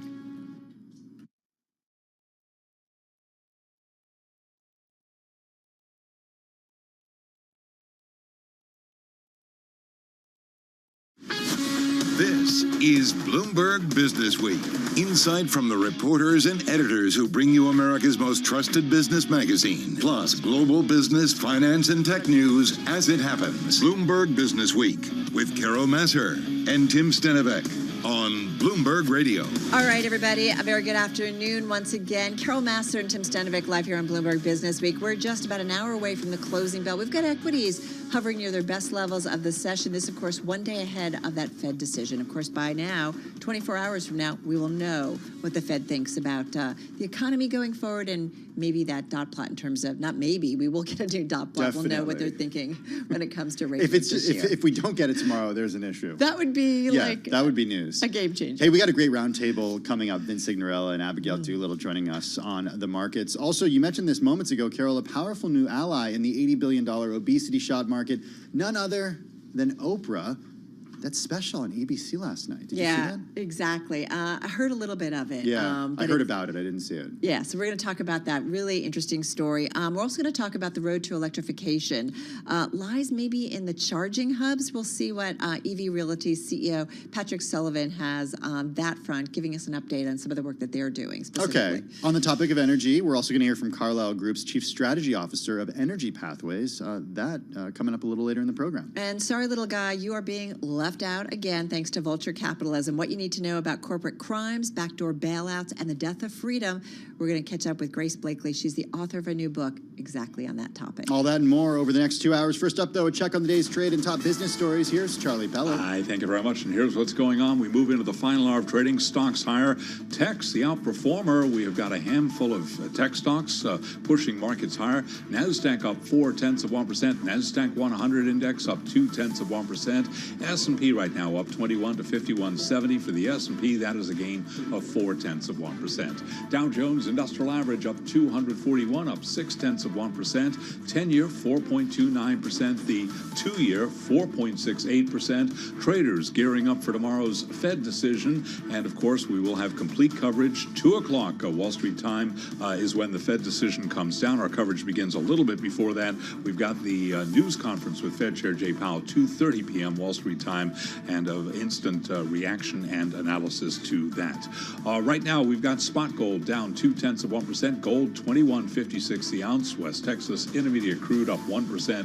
WTI 83.52 a barrel, and Bitcoin now down 4.1%. 64,000 bouncing around today. 64,500 on Bitcoin. Bank of America's latest fund manager survey finds investors are in a risk-on mood and are snapping up stocks in Europe and emerging markets at the expense of the U.S. and the global tech sector. Candace Browning is head of global research at Bank of America, and Bloomberg spoke with her this morning from the B of A trading floor. Basically, what this fund manager survey is showing is that expectations around growth and the performance of equities is expanding outside of technology and outside of the U.S.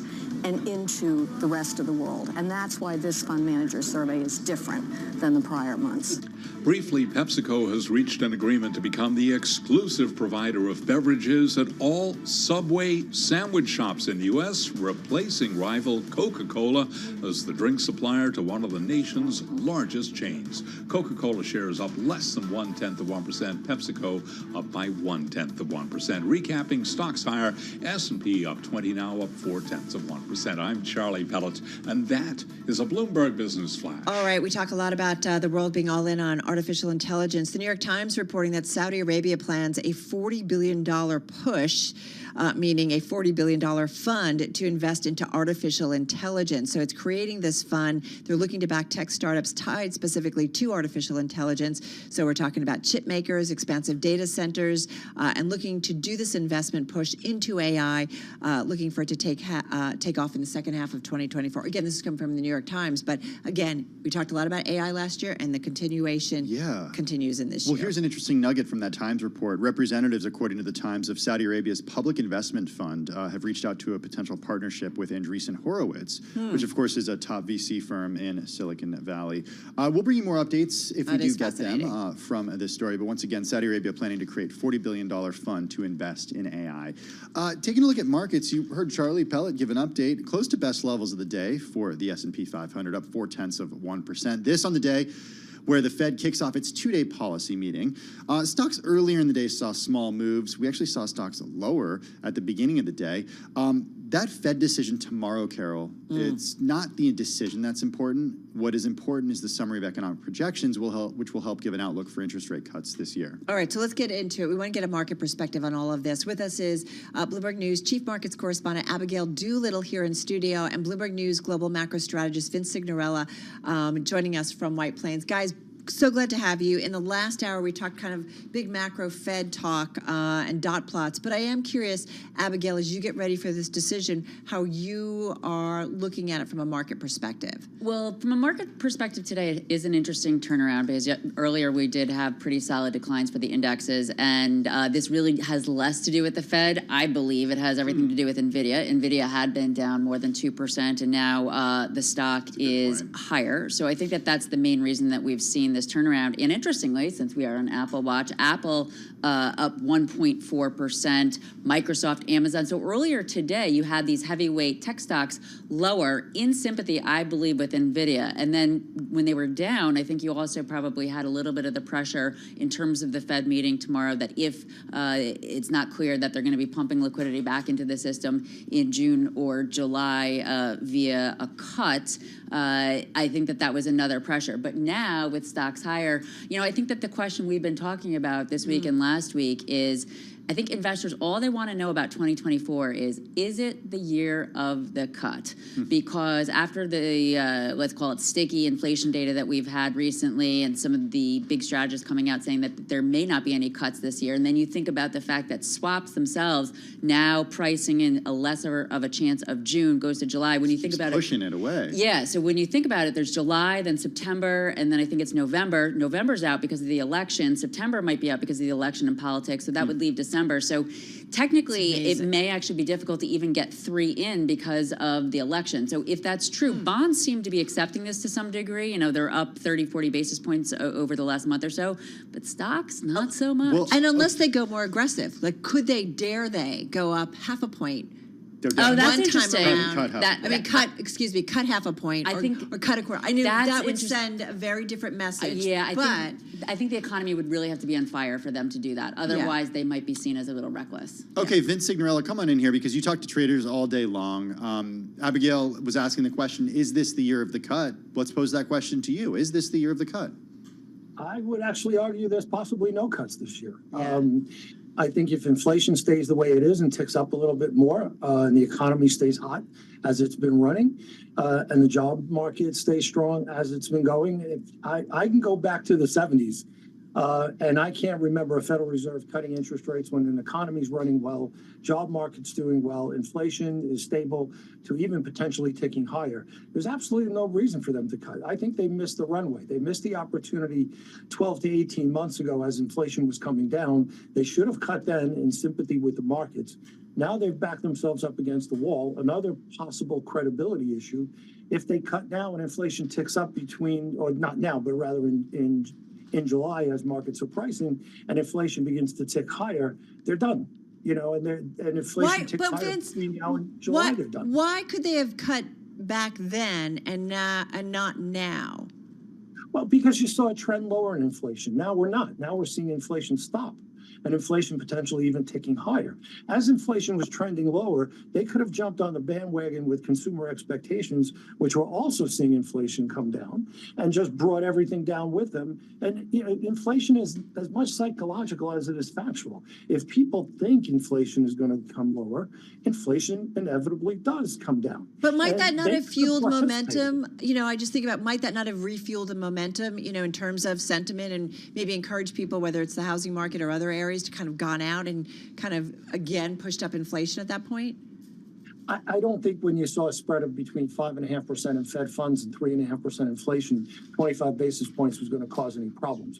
Now, though, that it's basically stopped coming down and stabilizing and potentially stabilizing to a point where it could tick higher, a cut to me is not the smart thing to do. Will they do it just to simply get it in? Because as you guys were talking, I don't see how mathematically they can get 3 rate cuts in with the election upcoming. And as Bostic mentioned a week or so ago, there's no back-to-back rate cuts in the cards, and I think he speaks for the rest of the Fed members as well. So even if they cut in July, I think they're done for the rest of the year. Well, you're not alone in that thinking. Larry Summers, Torsten Slok, and some others. And we've had guests on just this past week who've said, well, we could actually see a rate increase. So, Abigail, if indeed there's no cut this year, maybe even just one cut, the bond market, as you mentioned, seems to get it because of the rise in parts of the curve over the last month.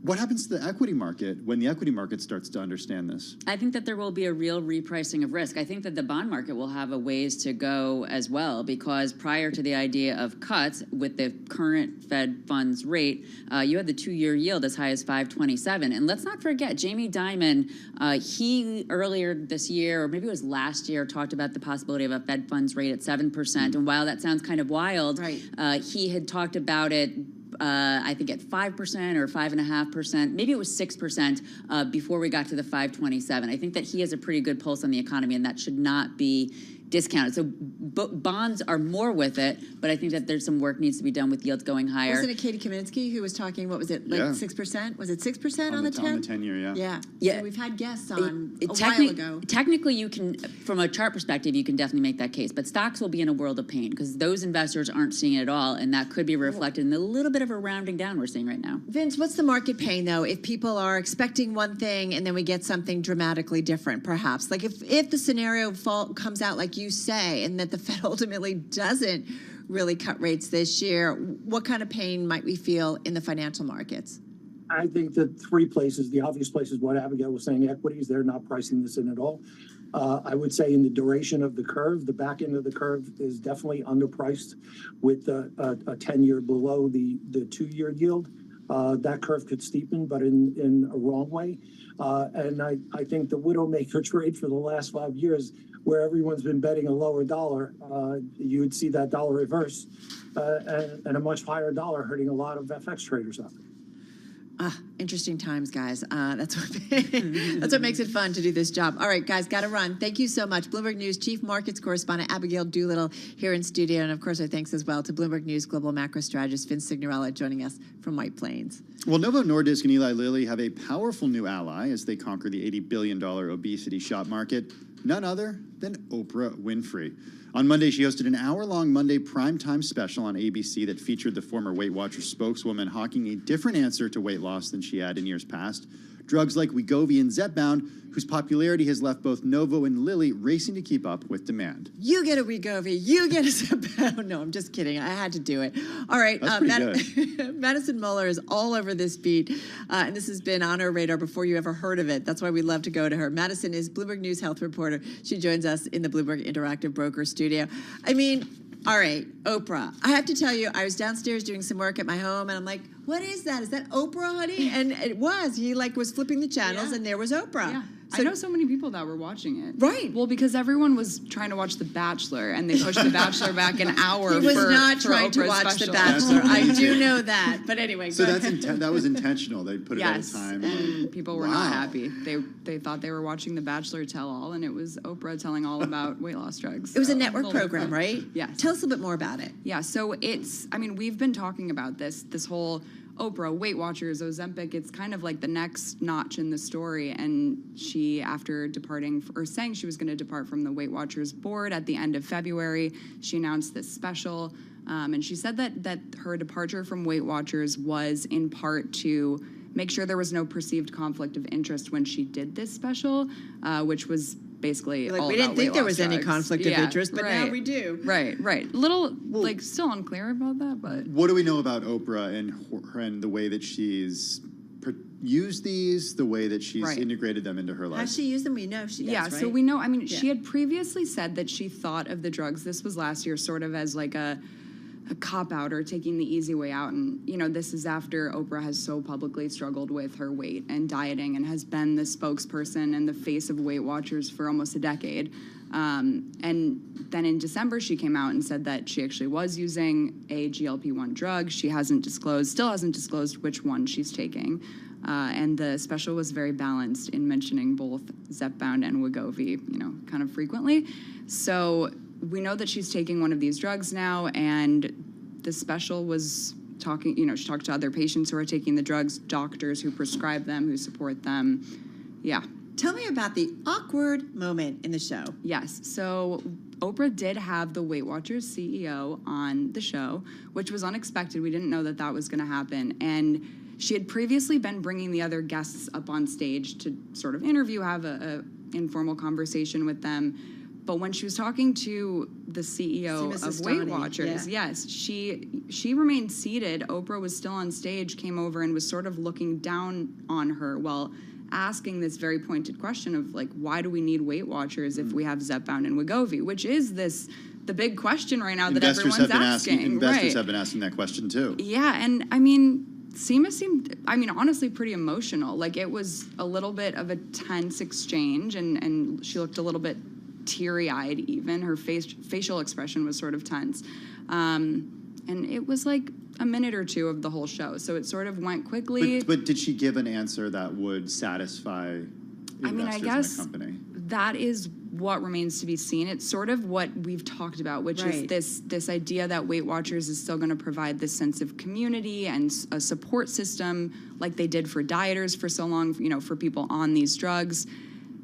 But, the patients that I've talked to are just like, well, we don't know if we need that. We've found the community in other ways with, on TikTok and on social media and just in these sort of support groups outside of Weight Watchers. So yeah. Could you write in your story, she did make clear her distaste for Weight Watchers. Yeah. It was like a very pointed, why do we need this? People aren't, Which is kind of interesting, right? That was a very quick 180. Yes, very quick. Right, because a month ago she was still on the board. Did it seem like that the tone of that line of questioning, and forgive me, I didn't watch it, but I know you were watching it. Did it seem like the tone of that line of questioning was one more that was representing the views of potentially people who were trying to lose weight and may not find use in that strategy anymore? Yeah, definitely. I think that part of this special was Oprah sort of coming to terms with her own struggle and her own frustrations in, for decades being told and sort of thinking that she was doing something wrong because she couldn't lose weight or she couldn't keep the weight off. And this special was sort of her reckoning with the fact that like this is part of her biology. And the CEO of Weight Watchers did actually kind of apologize for people who the program hasn't worked for. She was like, some people it's worked for those who haven't. Like, we're now offering this other arm of Weight Watchers with these drugs, and it's interesting because I actually think in some way it's good for somebody to have some kind of national platform about this, because we have so many conversations and we're still trying to understand it. Having said that, did anybody sponsor this show? I mean, I know there were commercials, I think, of WW during the show, but just got about 25 seconds left here. Nobody sponsored it, or no sponsors. People on Twitter thought that it was an infomercial, but we don't know about any, relationships with the drug companies. They were on the show. There was executives from Novo Nordisk and Eli Lilly on the show, but Oprah hasn't announced any deals yet. God, it's just fascinating, It right? is. Like, It is. just Such a another, huge as you industry. say, kind of another piece of this story that just continues to kind of come out. Thank you, as always. Homage to for having me Madison. Madison Muller of Bloomberg News. This is Bloomberg.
6:21 on Wall Street. We do check markets all day long here at Bloomberg. The Dow, the S&P, NASDAQ 100 index, Russell 2000, all advancing. We got 39 minutes to go ahead of the closing bell. S&P right now up 17 points. That is a gain of 0.3%. Dow Industrials up 257, an advance there of 0.6%. And NASDAQ up 19, a gain of 0.1%. Ahead of the Fed meeting, Fed decision tomorrow, we have got the 10-year now yielding 4.29%. The 2-year 4.68%. Spot gold is down 0.2%, $21.57 the ounce. While West Texas Intermediate crude is up 1%, $83.56 a barrel on WTI. Bitcoin down 3.5%, 65,000 even on Bitcoin. So it is an up day with the Dow, the S&P, and NASDAQ all gaining. Savita Subramanian is head of U.S. equity and quantitative strategy at Bank of America, and she told us there is euphoria in parts of the market like AI and those weight loss drugs, but this is nothing like the 1990s. So there's thematic euphoria, but if you look at the actual allocation of fund managers, pension funds are at the lowest level of equity exposure, public equity exposure, that we've seen since the 90s. This is not a market like 99 where everybody is telling you to back up the truck on all equities. Subramanian was interviewed this morning from the B of A trading floor. AstraZeneca, meanwhile, is buying Fusion Pharmaceuticals for as much as $2.4 billion as European drug makers continue their spree of deals of promising biotech companies. AstraZeneca, the ADR is down 0.2%. Fusion Pharmaceuticals, though, surging almost 98%. Again, recapping, stocks higher, S&P up 16, up 0.3%. I'm Charlie Pelleton. That is a Bloomberg Business Flash. Thank you so much for that update, Charlie Pellet. Really appreciate it. Well, the Biden administration is preparing to roll out the toughest ever limits on pollution from the nation's cars and light trucks after making changes likely to mollify some automakers. All right, so Tim, emission limits set to be finalized by the Environmental Protection Agency within days would propel electric vehicle sales well beyond current levels. The EPA has projected that to meet proposed mandates, electric models would need to make up roughly 2/3 of car and light truck sales in 2013. Folks, that's up from less than a tenth last year. All right, so that's the consumer side, Carol. On the consumer side, EV Reality is a EV infrastructure development platform company. Simply put, EV Realty builds EV charging hubs for delivery, logistics, and services fleet customers. Right, so the commercial side, right? Commercial and consumer. EV Realty CEO Patrick Sullivan joining us for Bloomberg Plugged In, our weekly look at the world of electric vehicles, joining us from San Francisco. We'll get there. It's one of those days. It's a Tuesday. Patrick, good to have you here with us.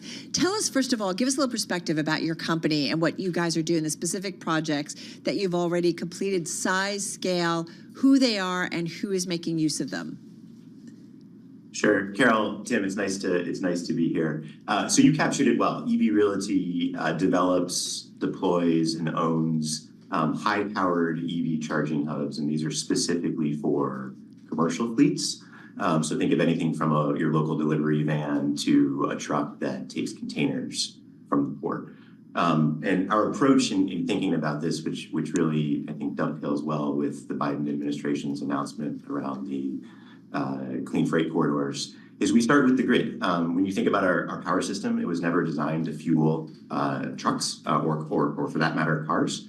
And while it's the only 24/7 sort of instantaneous matching marketplace in the world, matching supply and demand instantaneously, it was never designed to fuel these vehicles.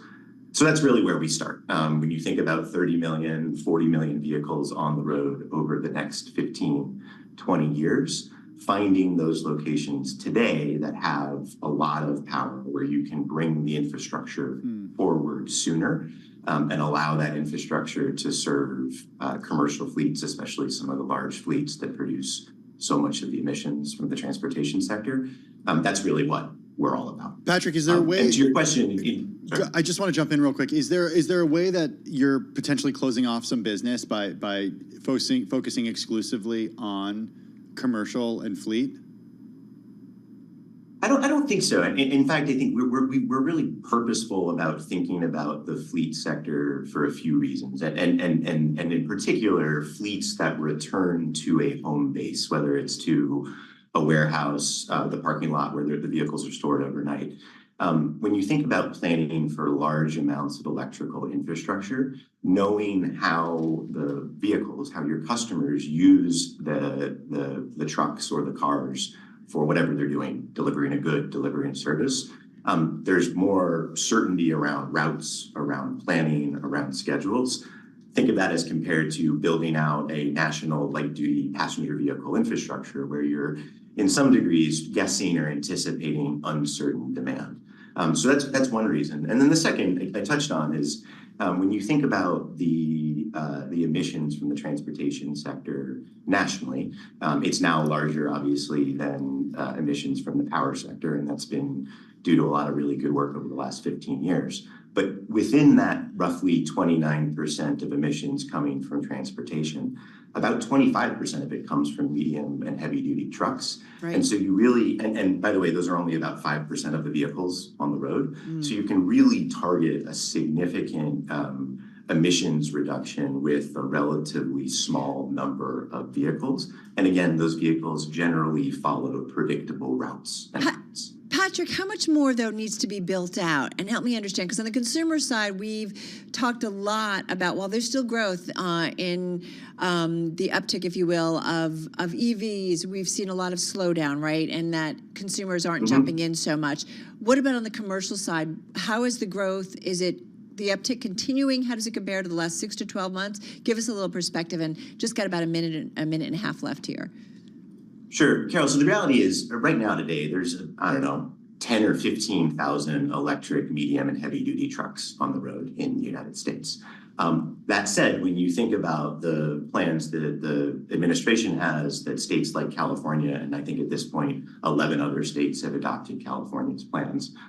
Just in California alone, you're looking at over 500,000 medium and heavy-duty trucks on the road by 2035.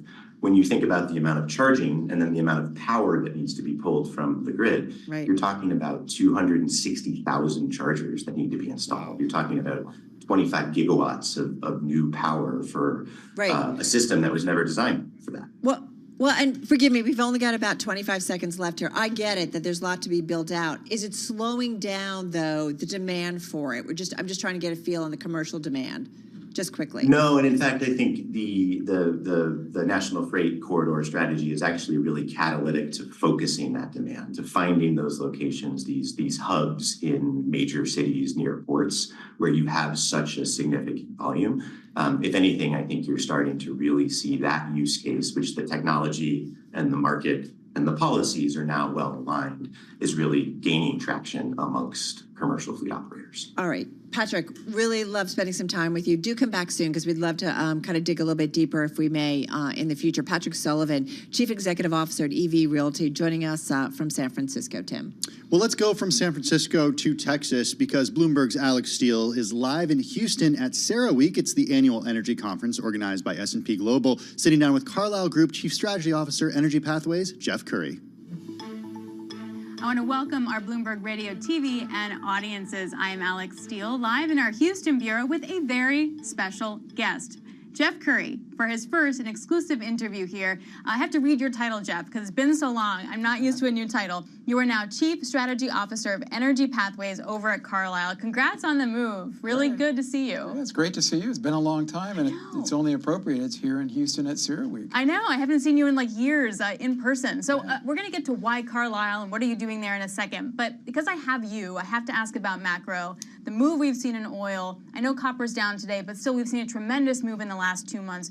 What do you make of the commodity rally? Supply or demand or both or what? It's a classic late cycle commodity price rally. You know, as I said back it was the beginning of the year, I made the point, being short oil and commodities in a late cycle expansion is like being short natural gas in a blizzard.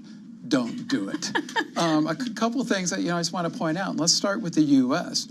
The U.S. is running a 6% fiscal deficit, the largest deficit ever ran in history in a peacetime, non-recessionary environment. And think about this. If they do it in a recession, it's because it's providing, let's say, unemployment insurance.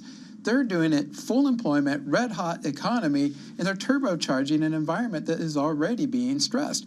That's why Bitcoin and commodities are the two best performing asset classes out there. So let's layer it in. What if we get Fed cuts in the next few months? Are we turbocharging? The upside here is significant. Then let's put on top of that what China is doing.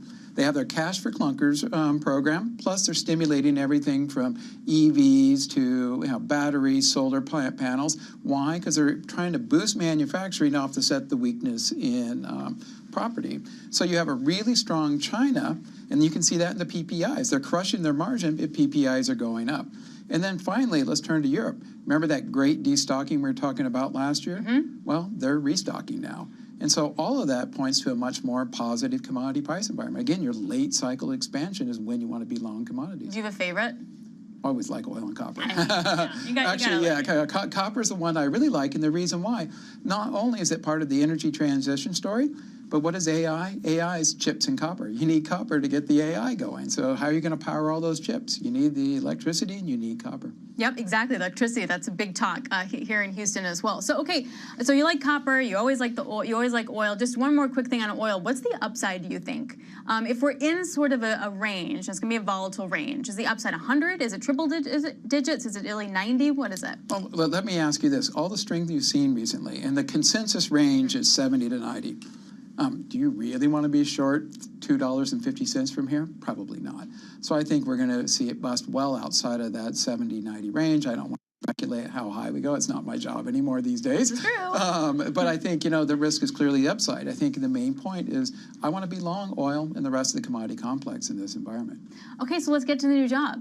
So you basically went from 200, I know you live in London, but 200 West to 1 Vanderbilt. This is a big move for you. I mean, Goldman's... 1 St. James Market in okay, London, fair enough. There's still the one there. Yeah. Why'd you make the move? What is it about Carlyle? Well, let's start. It's an iconic franchise. They were the pioneers in private equity. And if you want to have a voice and a seat at the table in energy transition, you need to be at a platform like that. Second, and do not underestimate the importance of this, is the Washington connection. Energy transition is a policy initiative. And being in the center of policy, given that policy and the market nexus, those are together is going to be what solves climate change. Carlyle's very well positioned for that. And then third, it's a world-class energy franchise. They kept the brown and the green together, put them together long ago when it wasn't fashionable, stayed the course, they're committed to energy.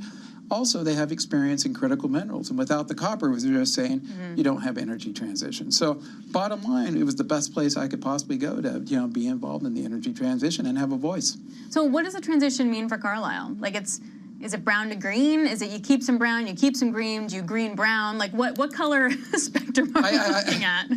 I think to answer that question, let's go back to the observation.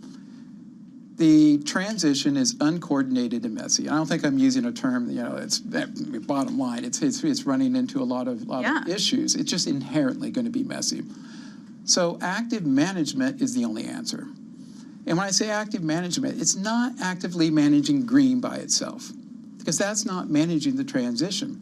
You got to manage both the brown and the green together and the pathway between the brown and the green. And it requires knowledge of both. I'd like to point out a heart surgeon does not know about the heart, they know about the body and how the heart and the body relate. And I think the same applies here. The second is transition risk. There's going to be many pathways between the brown and the green. And those are all the uncertainties that the market's facing. Uncertainty in price volatility, uncertainty in greenflation, technology risk, policy risk, and owning both of them hedges that risk.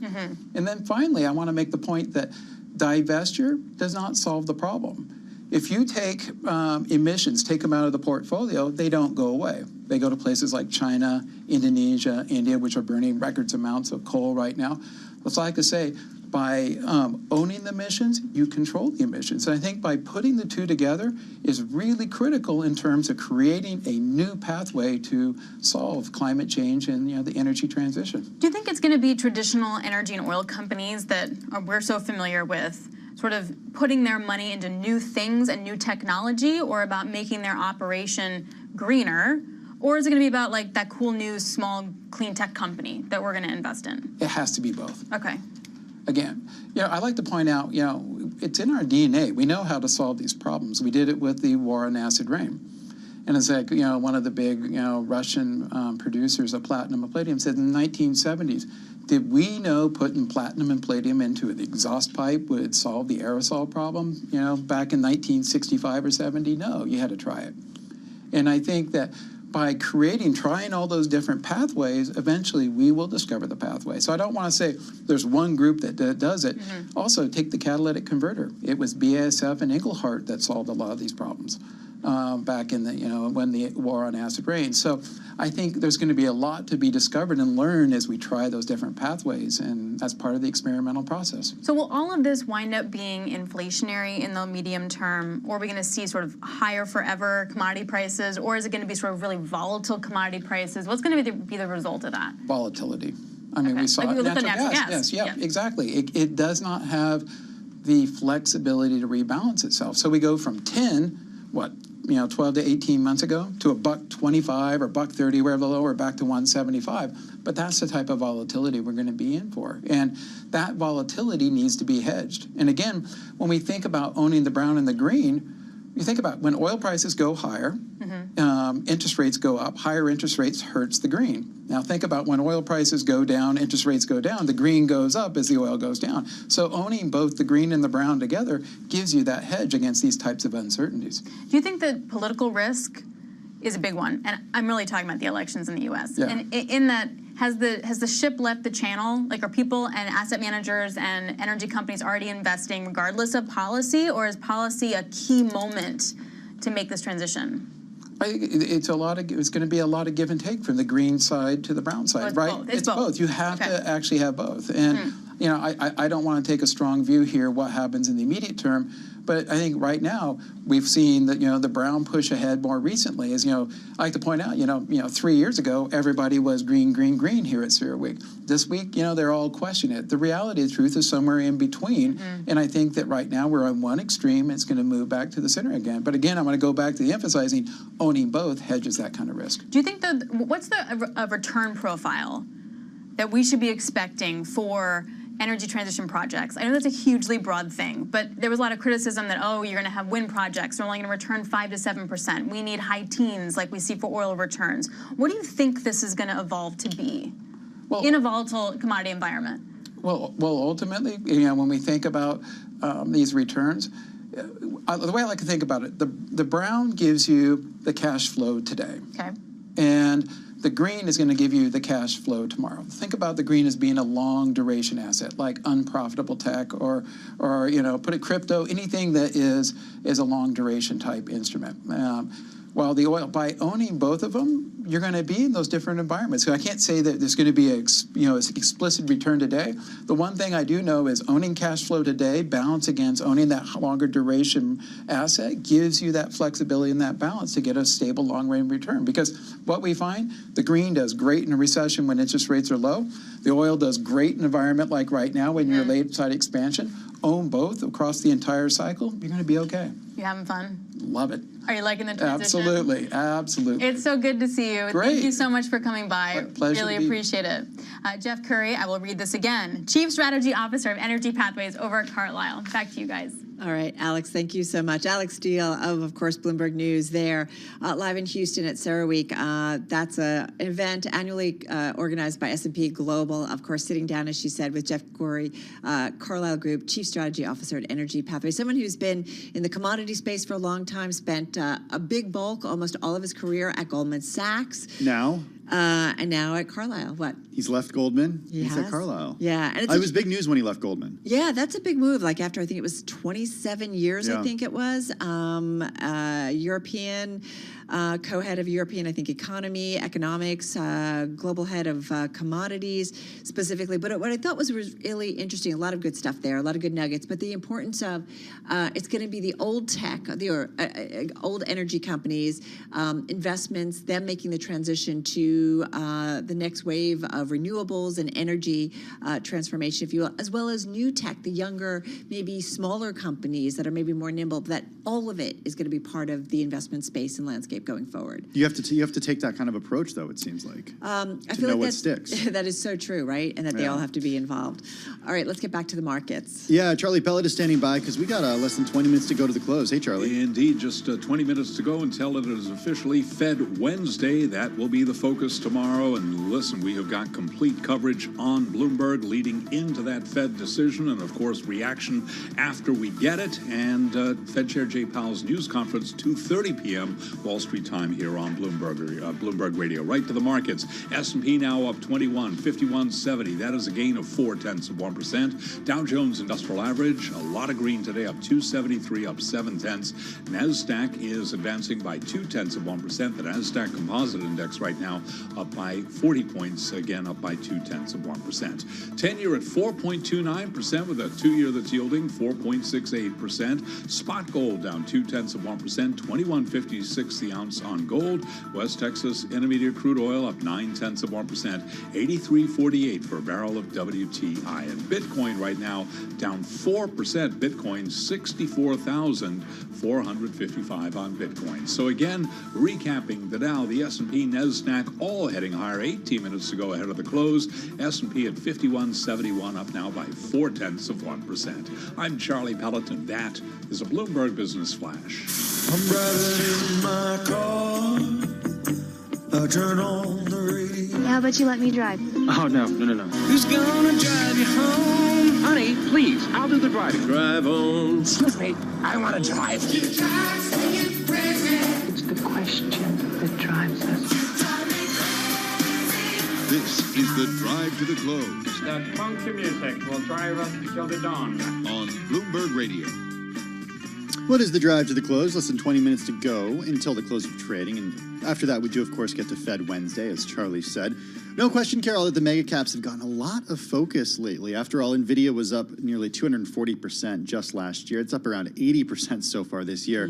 Our next guest, though, argues it's time to think beyond those mega caps. All right, so let's get to it. Time for our Drive to the Close guest. With us is Jitanya Kanhari, Deputy CIO of the Solutions and Multi-Asset Group over at Morgan Stanley Investment Management, joining us right here in New York City. Jitanya, nice to have you here with Tim and myself. Talk to us a little bit about your thinking of where the gains are going forward. Do you like the tech mega cap names or the big mega caps, but do you also like other areas of the market? Yeah, I think, it's time to be a little discerning, and markets are also doing the same for you. If you look at the year-to-date moves, it's a couple of the Mega 7 outperforming. Not all are outperforming now. And just like any past tech innovation and revolution that's happened in the past, I think the gains will start disseminating to other sectors. So from the enablers, which are the cloud and the semis companies, to adopters that are companies that will deploy AI and enhance their offerings and services and enhance their earnings and productivity. And we see opportunities in the cybersecurity space. AI means a lot of data proliferation means security of that data. So that's like the second derivative way of playing it, along with sectors like healthcare and even industrials. I want to jump in because you also like the energy space. We just came off a great interview with our own Alex Steele, who was talking with Jeff Curry over at Carlyle Group. He's their chief strategy officer when it comes to energy pathways. So looking at the energy space holistically and kind of where there are opportunities, where do you see are the best opportunities when it comes to the energy space specifically? Yeah, so I do think oil is underinvested, underappreciated, and undervalued, right? When you look at oil, even despite EVs becoming 12 to 13% of the global fleet from less than 1% a decade ago, oil consumption is at an all-time high. So demand has been keeping up. So much for the energy transition. Is that just because there's more of us out there using it, or is it just demand? How do you think about then the energy transition? I think energy transitions are marathons, not sprints. They take a long time. So even historically, when we move from steam to electricity and gas to electricity, those transitions took anywhere between 60 and 90 years. So this time's going to be not different. Solar, wind are still sub 10% of the energy mix. They will continue to dominate, increase presence. But by the time that diffusion to dominance takes place, it can be decades. So in the interim, I do think that given the underinvestment in oil, if you see oil capex has been cut by half since 2015. So you have a demand side that is keeping up, you have a supply that is constrained, and you have an energy transition and I think the market's will begin to realize that is going to take a long time, which makes these assets very compelling from an investment standpoint. Yeah, I mean, look no further than the 180 that Hertz has done, Carol. No, great point. With its transition. Look at what it's done to that company. To EVs, exactly, and look at the Detroit automakers too. I'm really interested in you talked about some of the tech companies that are using AI. You talked about energy. What about industrials? Where do you see opportunities in industrials?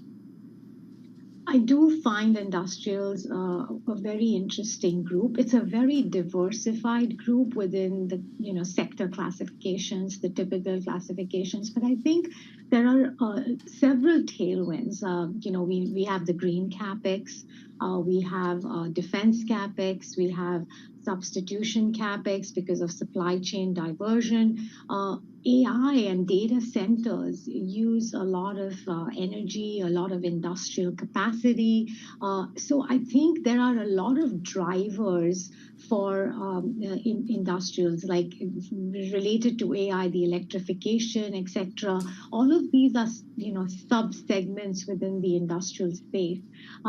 It has been ignored, because tech has been the name of the game last many years. Of course, there's beginning, to be signs of, some value accretion that's happening in that sector. But I think that continues. Well, Tanya, one thing, and we've just got about 45 seconds to go. All right, so I don't know, you're at a kid's birthday party or a family cocktail party or something over the weekend. Someone says, so how do you think about NVIDIA? Like, how do you...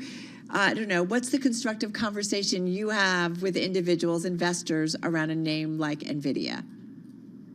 I think NVIDIA clearly could be one of the companies that dominates in the top 10 market cap companies by the end of this decade, just like every decade has different leaders. Yeah. And, given the scale, size, and, the footprint of this company, it could very well be there. Nothing goes up in a straight line. Right.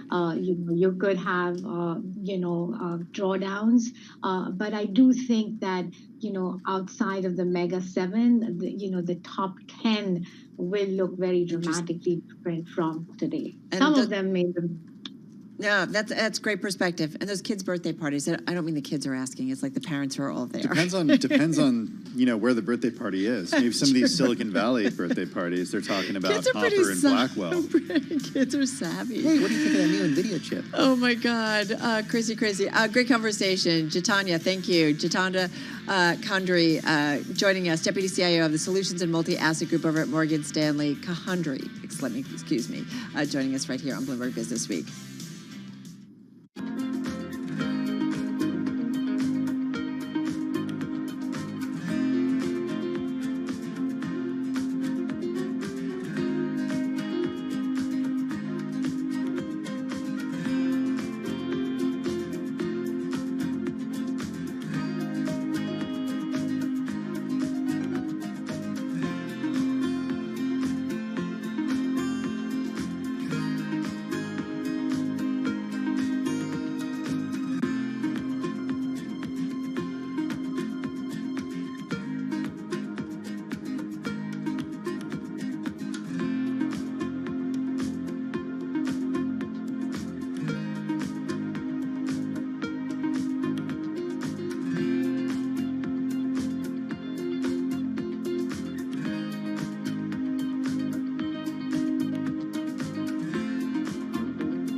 your company news headlines on Bloomberg Radio. From Bloomberg World Headquarters, I'm Charlie Pellet. Texas is divesting $8.5 billion from BlackRock due to the investment company's fossil fuel policies. This according to a statement today from the chairman of the Texas Board of Education. Aaron Kinsey, the Republican chairman of the board, said the $53 billion Texas Permanent School Fund has delivered an official notice to BlackRock, quote, terminating its financial management of about $8.5 billion in Texas's assets. The Fed did begin that two-day policy meeting today. Economists are not expecting a change in rates, but investors will be looking for clues on the path for the rest of the year. Bank of America CEO Brian Moynihan says predictions of a recession in the U.S. have not panned out. The consumer is very resilient, and that's providing an anchor to windward that the Fed has latitude that a lot of places don't have, that they can be hold the restrictive and let the economy really catch up.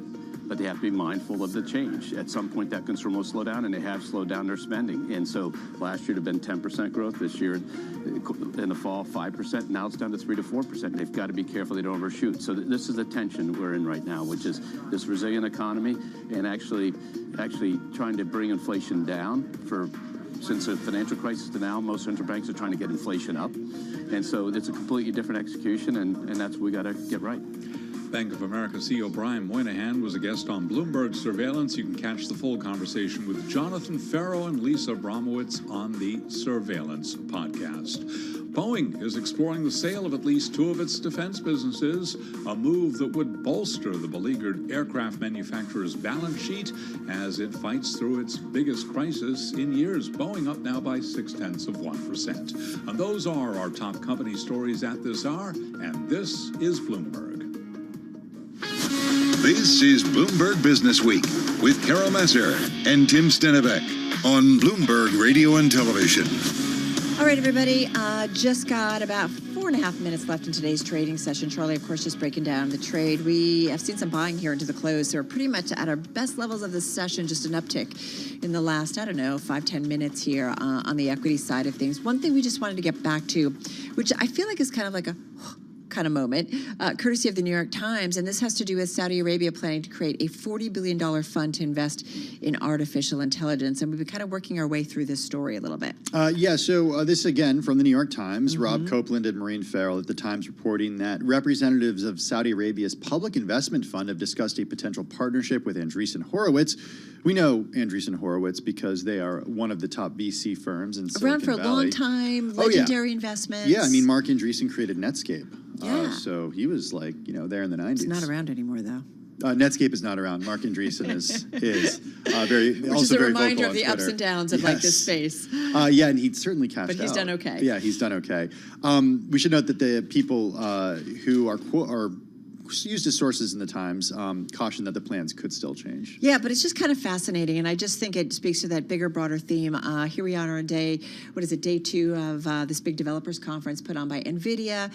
We've been tracking him. I actually have one of my gainers, 2 gainers, because of something that the NVIDIA CEO said in his keynote. 2 of my decliners are because of NVIDIA. Isn't it kind of interesting? Yeah. So what they say, what they do is really helping to shape the narrative, but also to shape the trade, right? We're seeing investors reacting, but it also is just a reminder that people, investors in particular, some big money, and Saudi Arabia has a lot of money that they put to work in a lot of different areas. Often it's those areas that all of a sudden we're talking about, but $40 billion to invest in AI.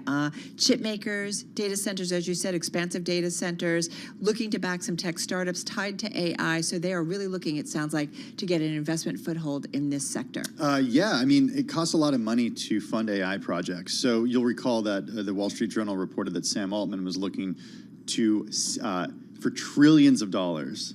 Trillions. That's a lot of money. Yeah, to reshape the business of chips and AI. Hey, trillions. Hey, ChatGPT, how do you where do you go for investing in AI? Well, the UAE is where he went, according to the Wall Street Journal. Increasingly. All right, everybody, you can head to Bloomberg.com, also the Bloomberg Terminal, and get more on that story. And of course, it's in the New York Times. Right now, over to our TV colleagues. That's us Beyond the Bell.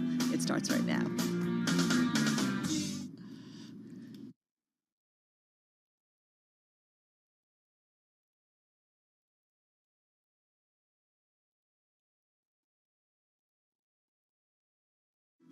the bell. Bloomberg's comprehensive cross-platform coverage of the U.S. market close starts right now.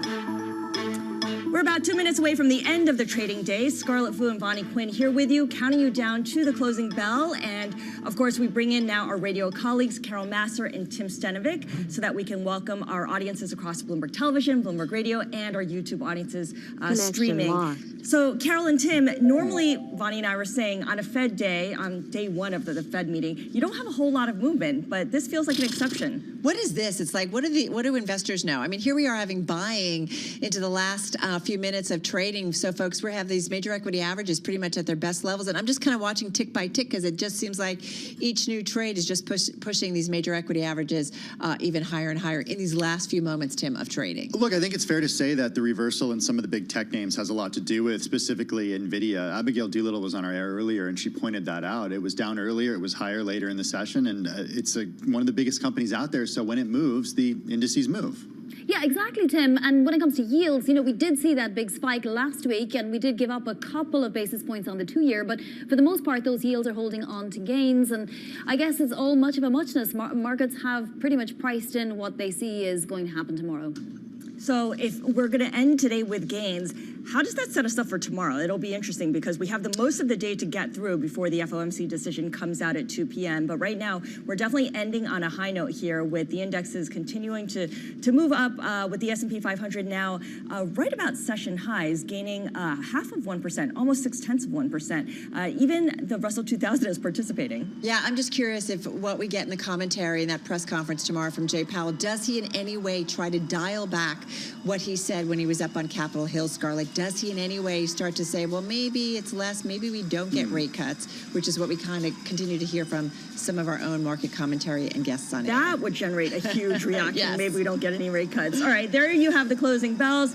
We're looking at the S&P 500 closing up 0.5% at 5178. The Dow Industrial is doing even better, up 0.8% at 39,110. And the Nasdaq kind of bringing up the rear, up by 63 points, 0.4% at 16,166.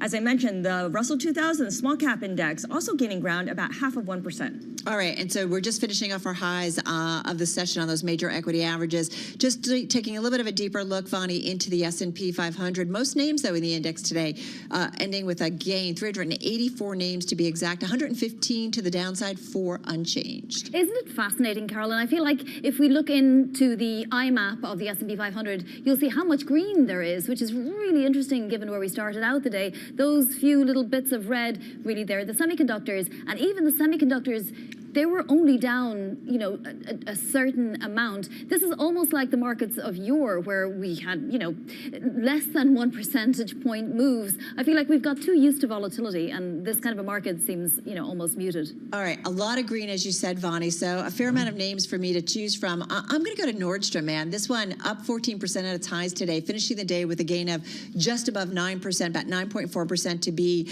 exact. This after a report that the founders are looking to go private. This was according to Reuters. They were citing people familiar.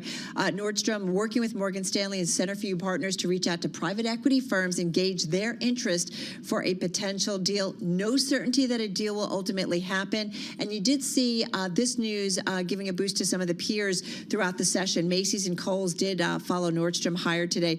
Macy's, remember, is also facing a takeover approach from a group led by Arkhouse.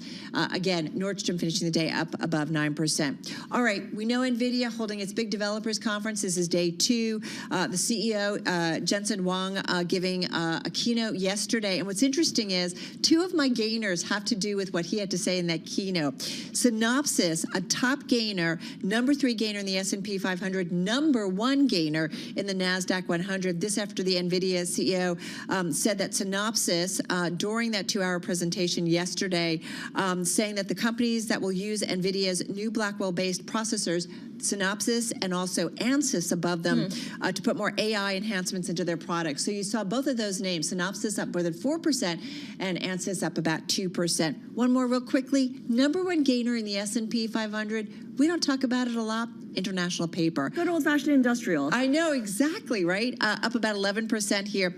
Very heavy volume. They appointed KKR's Andrew Silvernail to succeed Mark Sutton as CEO. He's been there since 2014. They've been looking for a CEO since last September. Analysts weighing in saying this new CEO's private equity background could provide opportunities to pursue some strategic alternatives. So maybe there'll be some changing, maybe some unlocking of value at that company, Tim. All right, well, on the other side, I got the decliners, starting with the worst performer on a points basis in the S&P 500. Kind of a chip theme here as well. AMD, Advanced Micro Devices, fallen today by 4.84%. AMD led chip stocks lower after NVIDIA, a huge competitor to AMD, we should note, did unveil those new, more powerful chips, the Blackwell, after markets closed on Monday. So this was the first day of trading after the world saw those chips. AMD fell in the session as much as 7% before pairing some of those losses. And then another day lower for Super Microcomputer. This is kind of an interesting story. So before the market opened this morning, the company said it was offering to sell 2 million shares of common stock in a public offering that could raise as much as $2 billion. Shares fell in pre-market by about 11%. Later in the day, though, Bloomberg News came out after the company pushed back the expected pricing of the sale to 2 million shares after the market closes here in New York. That's according to people familiar with the matter cited by Bloomberg. So that pricing, which was set to happen earlier in the day between $900 to $1,000 each, is now considered a so-called marketed deal.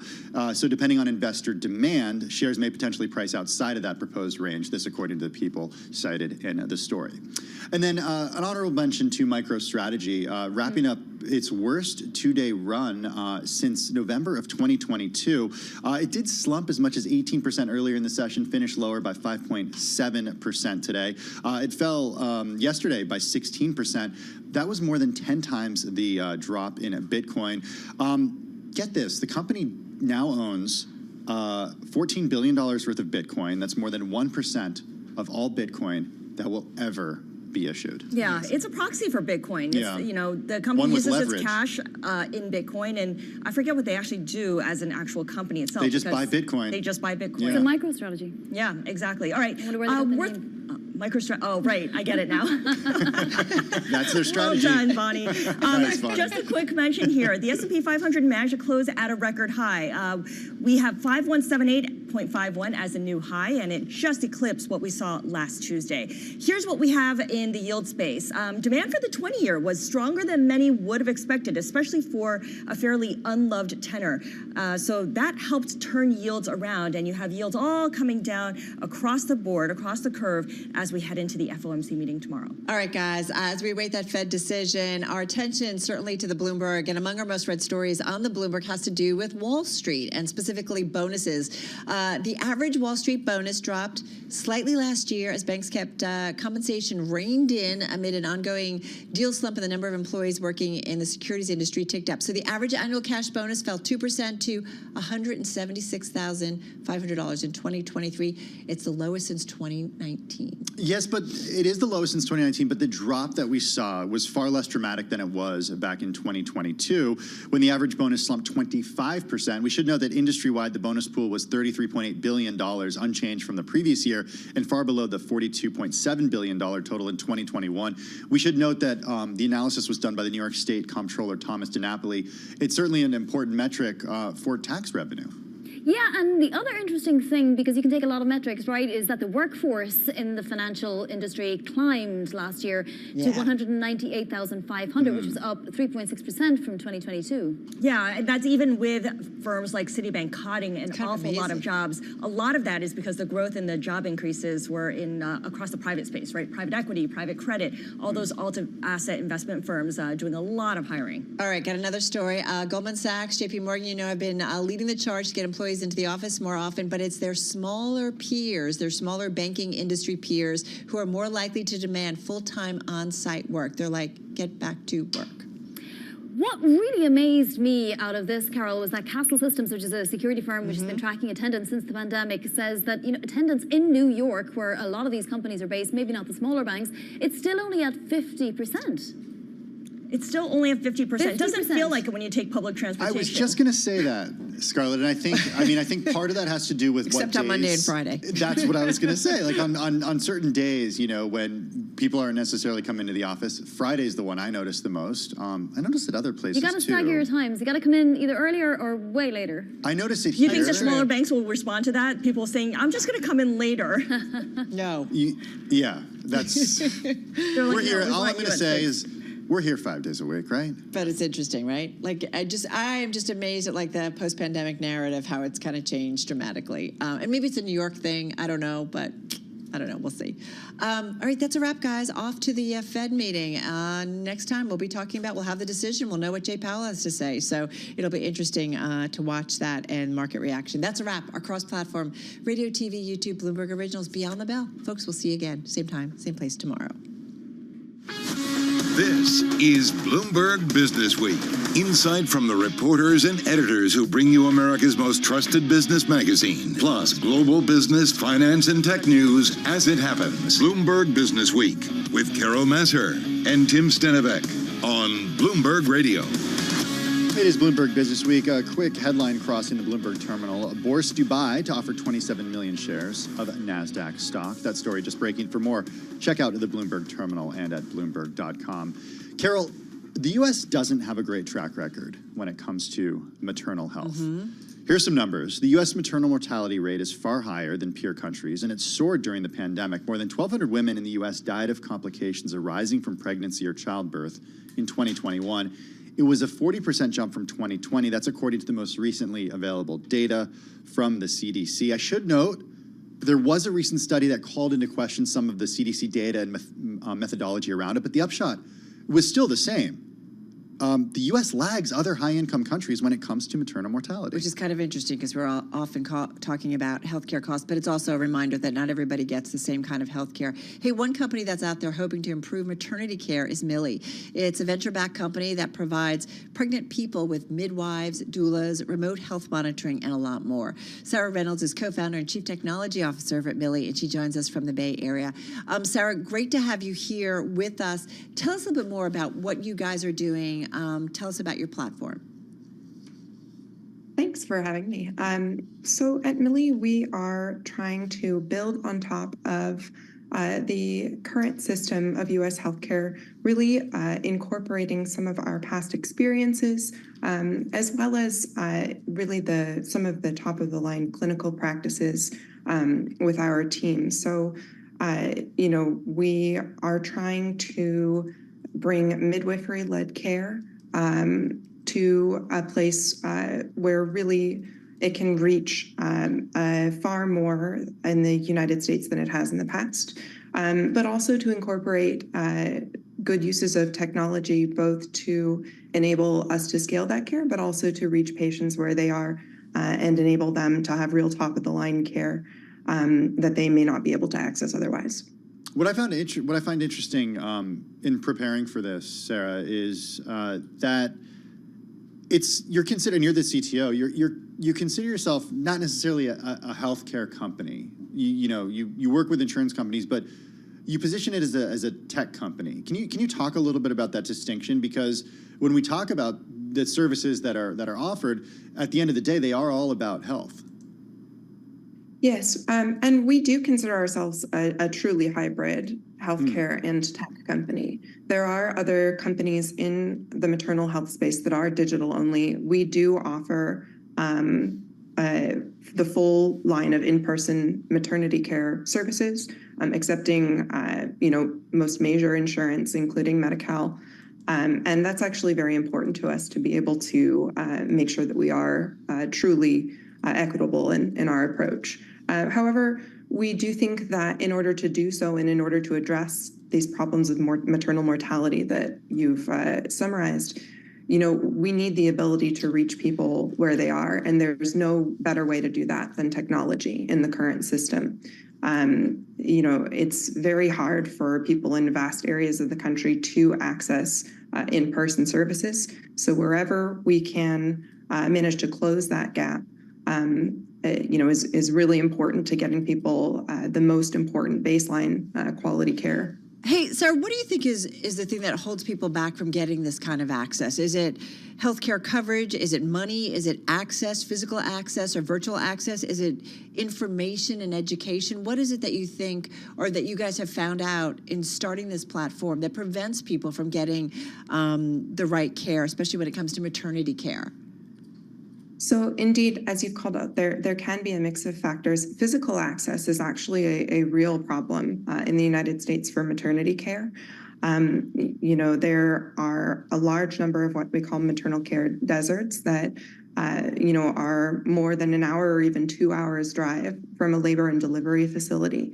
And when you consider how important it is throughout pregnancy to be checking in, via ultrasound or other metrics on the health of the mother, it really comes to see, it can be a very difficult thing for folks to access from a physical perspective.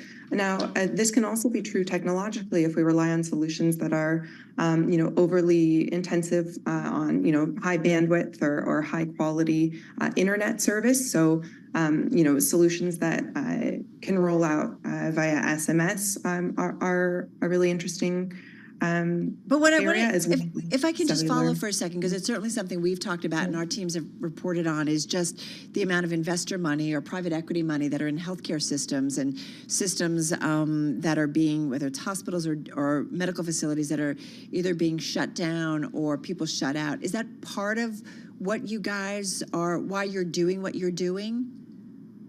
Absolutely. Being able to provide quality care at, a realistic cost given the constraints of the current system is something we're working with. And so, midwives being very highly trained, competent, and also caring health professionals and being able to, really use their talents as much as we can to reach as many people as possible.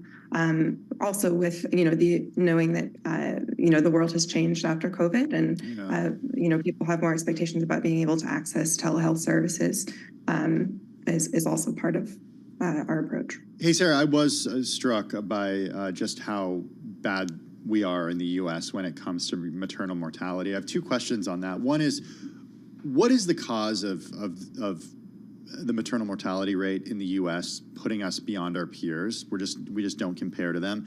And two, give us some data about how this type of intervention that you're doing at Millie is actually working. Like, how do you know that what you're doing is working? Right. So I think we should probably speak to your first question. The maternal mortality rate in the U.S., is definitely going to reflect these infrastructural problems that we've talked about earlier, the lack of access, as well as underlying health conditions that have gone untreated in the United States due to difficulties across our healthcare system. A lot of issues with pregnancy can happen with pre-existing hypertension, for example, or diabetes. These kind of systemic health issues are certainly playing a role, as well as, variable access to insurance and quality care. In terms of our approach and our data, we have a kind of a collection of interventions that we call our care model, and we're collecting data about folks, to be able to address these questions. So we monitor blood pressure, for example, remotely, and we take other measurements, of our patients throughout their time. And so we can also connect their engagement with our services and our applications to the outcomes that they have, because we also manage their labor and deliveries. So we can measure things like C-section rate, NICU stay for babies, and other complications that may develop. So we're pretty tightly tied into that, and also, always keeping up on how we can, stay as in a. Sarah, forgive me for breaking in because we've just got 30 seconds left. How many people are using your website or using the platform? Just give us an idea. Yeah, so real quickly.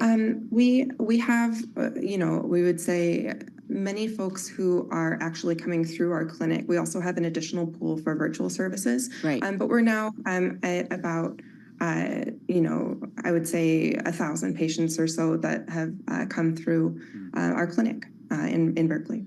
Okay, going to leave it there. Interesting. Sarah Reynolds, thank you so much. Co-founder, Chief Technology Officer over at Millie, joining us from the Bay Area. Really a connection, if you will, between healthcare and technology, right? Something we've seen before, but really you see what they're trying to do. No question, we need that to be improved. Got to figure it out. Yeah, Access. we have to figure it out. You know, we talk about different kinds of deserts, and there's definitely a healthcare desert in many parts of the country. This is Bloomberg.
$178 up today by 0.6%, and bringing the S&P's year-to-date gain now to 8.6%. Dow Industrials up 330 today, up 0.8%. We had the NASDAQ Composite Index up 63, a gain of 0.4%. 10-year yield 4.29% with a 2-year 4.68%. Spot gold little change, down 0.1%, 21.58 the ounce. And West Texas Intermediate crude up 0.8%, 83.40 for a barrel of WTI. A 5.5% drop now for Bitcoin. Bitcoin 63,685 on Bitcoin. AstraZeneca AstraZeneca is buying Fusion Pharmaceuticals for as much as $2.4 billion as European drug makers continue their spree of deals of promising biotech companies. Today we had shares of Fusion surging 99%. ADRs of AstraZeneca little changed on the day. Again, recapping, a record for the S&P at 5178, up today by 0.6%. I'm Charlie Pelleton. That is a Bloomberg Business Flash. All right, Charlie Pellet, thank you so much. Carol Massar, along with Tim Stanovic, live here on Bloomberg Business Week. I'm having like that. You and me both. I think I need a cup of coffee. Some people, like when I talk to them, they're like, "Oh, do you ever make any mistakes?" I make mistakes. And I'm like, unfortunately, all the time. How's every day? It's live. It's live. That's what happens. Stupid words. Yeah, words are hard. We actually love words, but it just sometimes it's a little tough to get out. Hey, listen, interesting day. It does feel like, as Charlie just broke down, the market trade. Of course, the markets have closed here in the United States on this day when the Federal Reserve, has begun meeting, a 2-day meeting. We'll get the decision tomorrow. By now, 24 hours from now, we will know. But it was interesting to see some buying into the close on the equity side of things, and whether or not the markets have just come to, all right, we're going to kind of get a dot plot that basically says what the Fed said in December. What do you think they're talking about? But everything. I mean, I think it's the concerns over the inflationary pressures. Yeah. We know what the Fed's mandate is. It's a dual mandate, keeping a watch on the labor market and looking at unemployment rates, and then also keeping inflation in check. Stable prices, maximum employment. Exactly. But having said that, we've seen inflationary pressure show that they are sticky or trend higher than what folks were forecasting. It's a reminder that inflation, getting it under control, way down from where we were a year ago, but we still maybe not quite there yet. So we'll get the summary of economic projections updated tomorrow. The last one we got was back in December, and that showed a median cut of 3 rate cuts this year. It took the market pretty much until now to catch up with what the median SEP said. Which is kind of wild if you consider kind of where we were in terms of thinking that we would see a Federal Reserve that was a lot more aggressive than ultimately what they were saying when it comes to rate cuts. Well, on a day when we hit a new record, Carol, I think back to what Abigail Doolittle told us at the top of our 2 o'clock show today, when she was talking with us and with Vince Signorella, both of whom, well, I'd say Vince says he doesn't think there's going to be a rate cut this year. About how the bond market is seeming to get it right now, but the equity market, Abigail said, if there are indeed no cuts this year, then it's in for a bit of a shock. Well, yeah, because it would be a whole different, reset in terms of valuations. Like, have to think about what that means. Then we've talked about higher rates, maybe much more problematic for some of those high growth companies. Having said that, it was interesting to see some of the companies that have been on a tear this year. I mean, Nvidia was up another 1% here. Just pulling up some of the Magnificent Seven. Meta was a little bit lower. Where was Apple today? It finished the day with a gain of about 1.4%. If I pull up something like Amazon, it was up about 0.8% in today's session. Just kind of looking at some of the names that have certainly provided some support to the markets. Yeah. Google a little bit lower here. Well, I mean, today was really a rebound in the Magnificent Seven, and that's what helped push markets higher. Tech mega caps, Bank of America calls them the most crowded trade. Yeah, exactly. Investors hard to kind of back off. Having said that, this is going on in an era where we are living in contrast, financially, politically, socially, globally, whether it comes to financial insecurity among Americans reaching their highest point in at least a decade. That was according to Northwestern Mutual's annual Planning and Progress Survey. I have to say our next guest looks at the contrasts that are going on in society and the crises that the world has dealt with in the recent past, from the great financial crisis to the pandemic and more. She has written about them. With us is journalist and author Grace Blakely. She has written about the Corona crash. She has also talked about Stolen, How to Save the World from Financializationism. I'm not sure I'm getting that correctly right, but her latest that's about right. Is it? Come on in. Talk about your latest book. Financialization is, I think, what you said, or the book is about. Your latest book is, though, Vulture Capitalism, Corporate Crimes, Backdoor Bailouts, and the Death of Freedom. You really are looking, though, Grace, and great to have you here with us. I feel like the conversation and your book is very timely. You're looking at crises and kind of maybe some of the layers it peels back on society or reveals on society. Talk to us about this latest book and what it's all about. Yeah, thank you so much for having me on the show. So really what I'm looking at in the book, as you say, often I use the lens of crises to show, really to expose the way that capitalism really works. Because I think that we have this idea in our heads of the economic system in which we live as kind of meaning free markets and democracy, right? That we live in these kind of free market economies. And if there are problems within the market, then it's up to the government to kind of put things right. And what I show in the book is that actually capitalism most of the time doesn't mean free markets. It means concentrated monopolistic power. You don't think And we're free at actually, all, do you? I really don't know. And part of the problem is that governments don't really act as a check on corporate power. Most of the time, they reinforce the power of big businesses. The big example at the moment is Boeing. So Boeing's obviously been through this horrendous time, loads of corporate scandals, massive cover-ups over the issues that have been besetting its planes. And it's one of the biggest recipients of corporate welfare in the US. It gets tax subsidies, it gets tax breaks. And it's got loads and loads of government contracts. It got a big bailout during the pandemic, right, even after the 737 MAX disasters.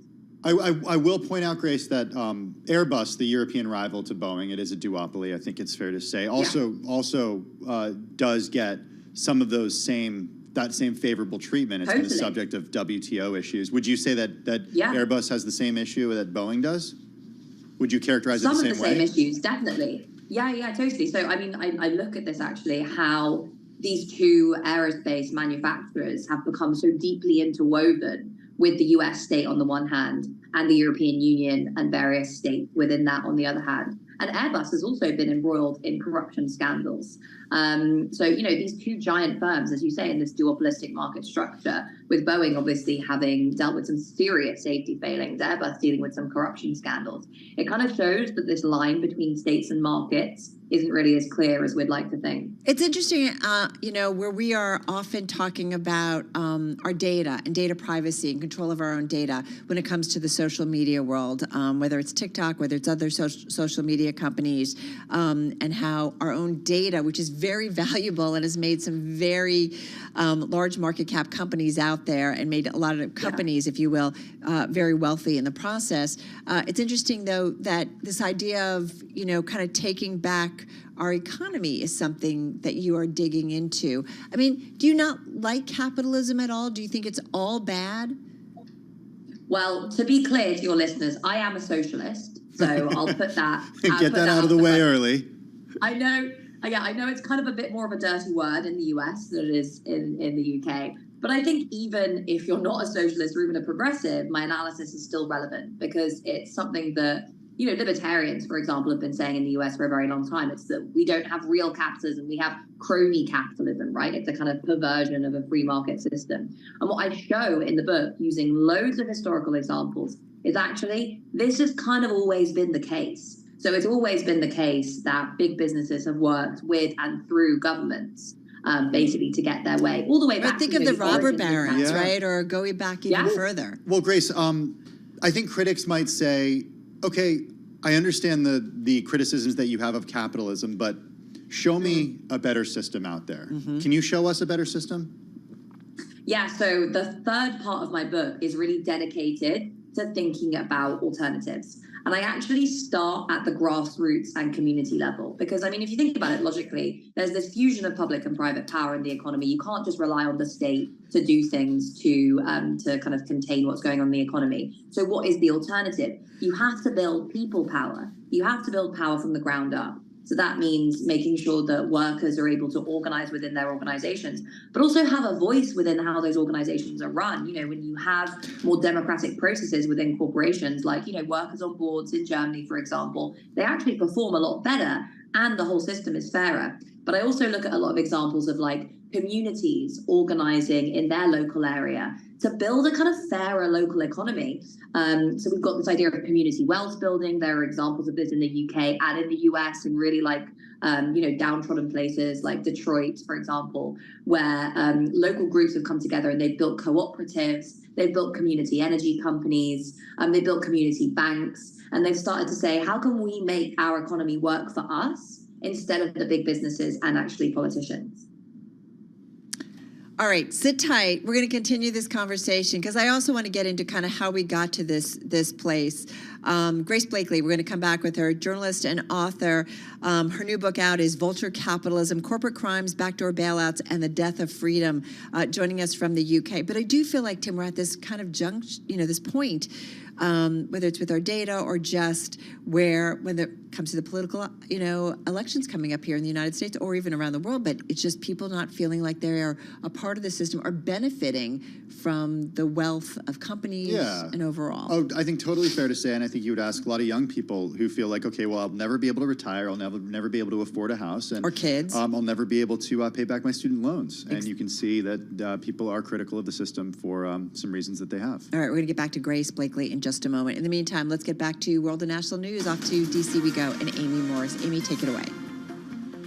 I'm here for you, Carol. The UN's human rights chief said today Israel's restrictions on humanitarian aid for Gaza may amount to a starvation tactic that could be a war crime. In the Philippines, Secretary of State Antony Blinken. If you look at some of the assessments that we're seeing now, they only underscore the urgency of making sure that this assistance is a priority and that it's sustained. The UN estimates 100% of Gaza's population is at threat of starvation.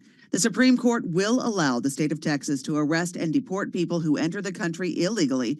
3 justices dissented as the High Court rejected the White House request to keep the Texas law on hold while a legal fight goes forward at a lower court. It is a blow to the Biden administration on an issue that has become critical to the 2024 presidential campaign. Congressional leaders in the White House reached a handshake deal to fund the U.S. government through September 30th, but that deadline is Friday night.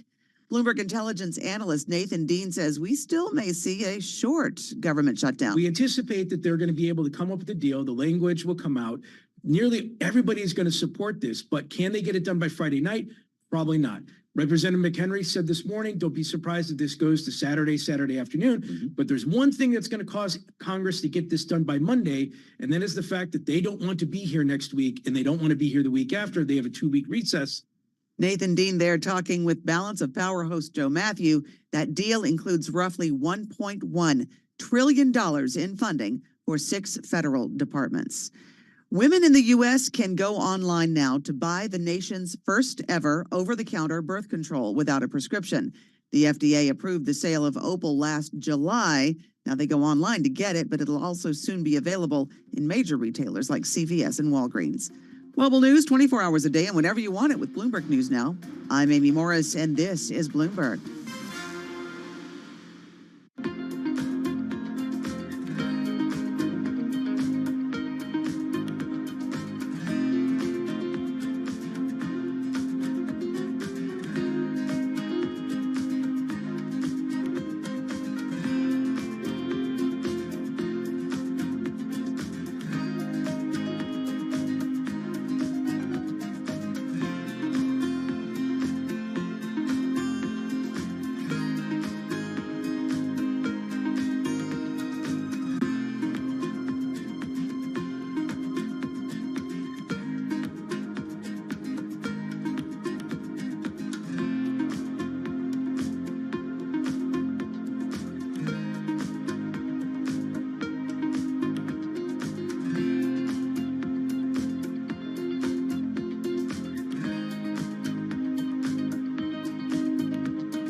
12:40 on Wall Street. We do check markets all day long here at Bloomberg. A record for the S&P 500 index ahead of tomorrow's Fed decision. S&P today up 29, gain of 0.6%. Dow Industrials up 320, higher by 0.8%. The Nasdaq Composite Index up 63, a gain of 0.4%.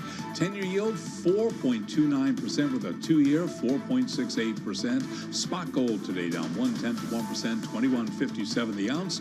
West Texas Intermediate crude up 0.5%, 83.14 a barrel.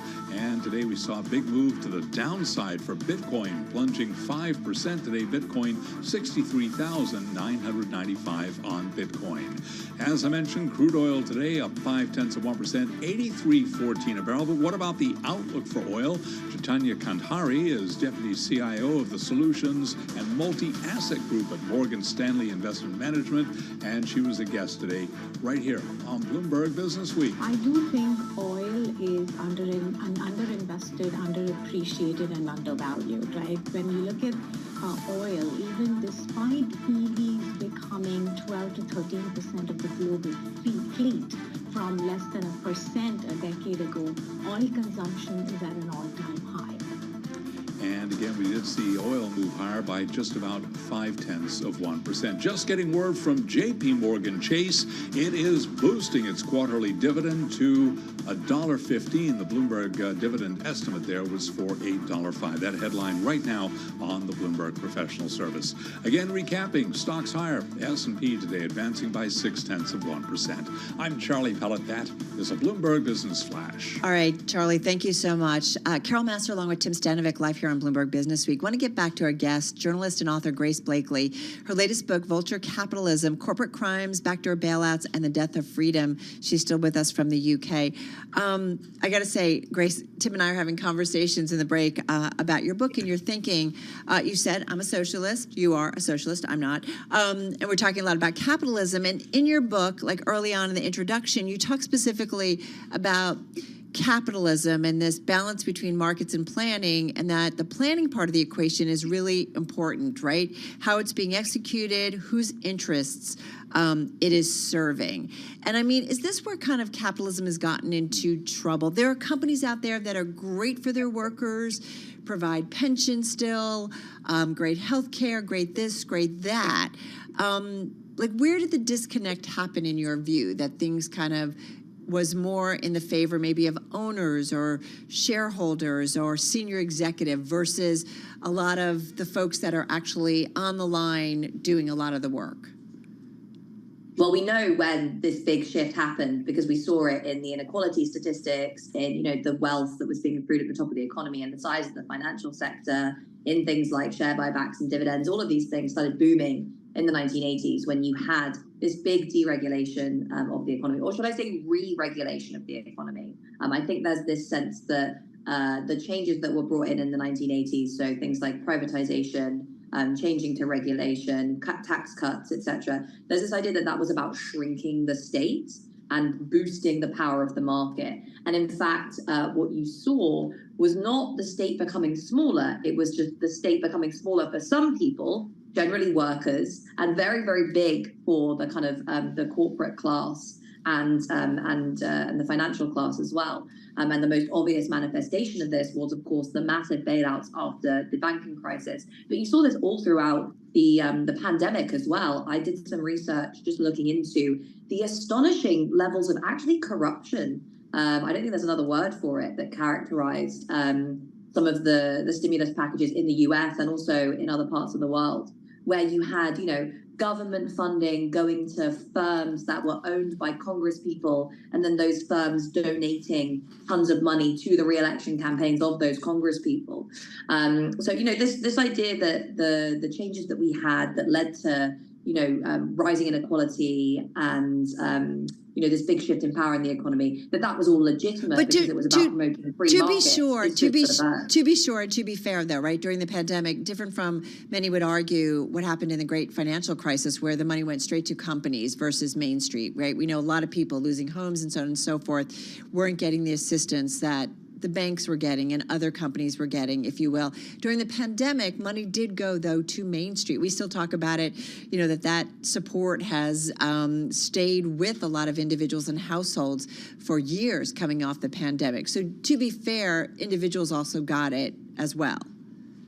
Well, yes, but a lot of that just went straight through to paying back debt, so it ended up with the banks, or paying rent, so it ended up with landlords. And actually, there's this really interesting case study of a couple of big corporate landlords in the US that received tons of government funding throughout the pandemic and were told to kind of enforce this evictions moratorium that was supposed to be implemented. And there's this fascinating example of this corporate landlord that I look at in the book that basically used the uncertainty around the pandemic to scare people out of rental accommodation, basically telling their tenants that the evictions moratorium wasn't being enforced and that they would be kicked out if they didn't leave voluntarily, at the same time as receiving government funding, which I think was really just horrifying.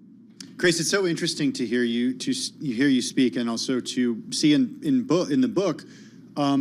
I think politically, at least here in the U.S., you wouldn't necessarily be surprised to hear former President Trump bring up some of these points at rallies. And indeed, this idea of populism that has caught on here in the United States over the last 8 years or so in response to what we saw after the great financial crisis. Talk a little bit about the Venn diagram and the sort of the strange bedfellows, one could argue, with socialism and the way that you describe it, and then also with populism.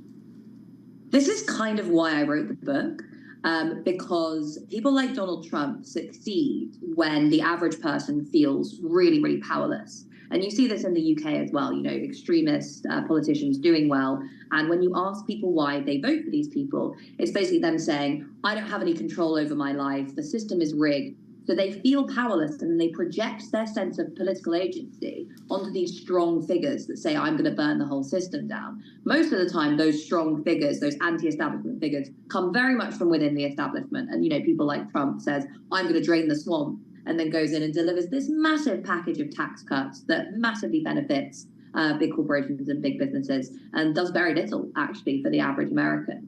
But this anger that bubbles up beneath the surface of our very unequal economies ends up feeding into the rise of the far right and the rise of kind of extremist populist politicians if we aren't able to identify it and provide an explanation that isn't just conspiracy theories. And this is such a big thing now post-pandemic. It's like conspiracy theories about who's running the world economy and like the World Economic Forum and the Great Reset and things. Oh yeah. And I think all of that feeds into this sense of like, we're powerless. We know that lots of stuff is going on up there in the clouds, but we don't feel that we can control it. Well, and I feel like it's always like follow the money. Like whenever there's money involved, it feels like that's how the gaps in many ways can often widen. Grace, we unfortunately only have about a minute left here. So what's the way forward in your view? If we don't want to become socialists and continue to operate under a capitalistic society, what's the way forward in your view? And got about a minute left here. So I think the key thing here is accountability. Capitalism is supposed to have markets to enforce accountability, to make sure that corporations can't get too big, that the rich can't get too rich, because there are all these checks and balances. But we don't really have those right now. So the question is, how do we enforce accountability? And that has to come through real democracy. Democracy in our corporations, democracy in our communities, democracy in our governments, everywhere throughout society. And that's really what I want to see. But if they don't want it, how do you get it? Those are the folks in power. As I remember coming off of the pandemic and George Floyd, about people who said, I don't have a seat at the table to help change things. And these were Black individuals. People who don't have a seat at the table, how do you change things? Again, just about 30 seconds. Forgive me. You got to make trouble. They're not going to give power away. You have to build power from the ground up. Whether you're a unionist and you want a seat at the table, you've got to organize in your workplace. If in your community you're being exploited or oppressed, again, we've got to organize. We've got to try and build alternative structures. And again, not just protest, but really seeing ways that communities can come together and say, we're going to change the way our economy works. I feel like another relevant conversation for our times. Grace, stop by again. I'd love to continue with you guys, with you specifically, rather, this conversation. Grace Blakely, her new book, Vulture Capitalism, Corporate Crimes, Backdoor Bailouts, and the Death of Freedom. Really interesting stuff. Right? Yeah. You ready to be a socialist? I'm ready to talk more to Grace. I'm ready to talk more to Grace, too. All right, this is Bloomberg.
Your company news headlines on Bloomberg Radio.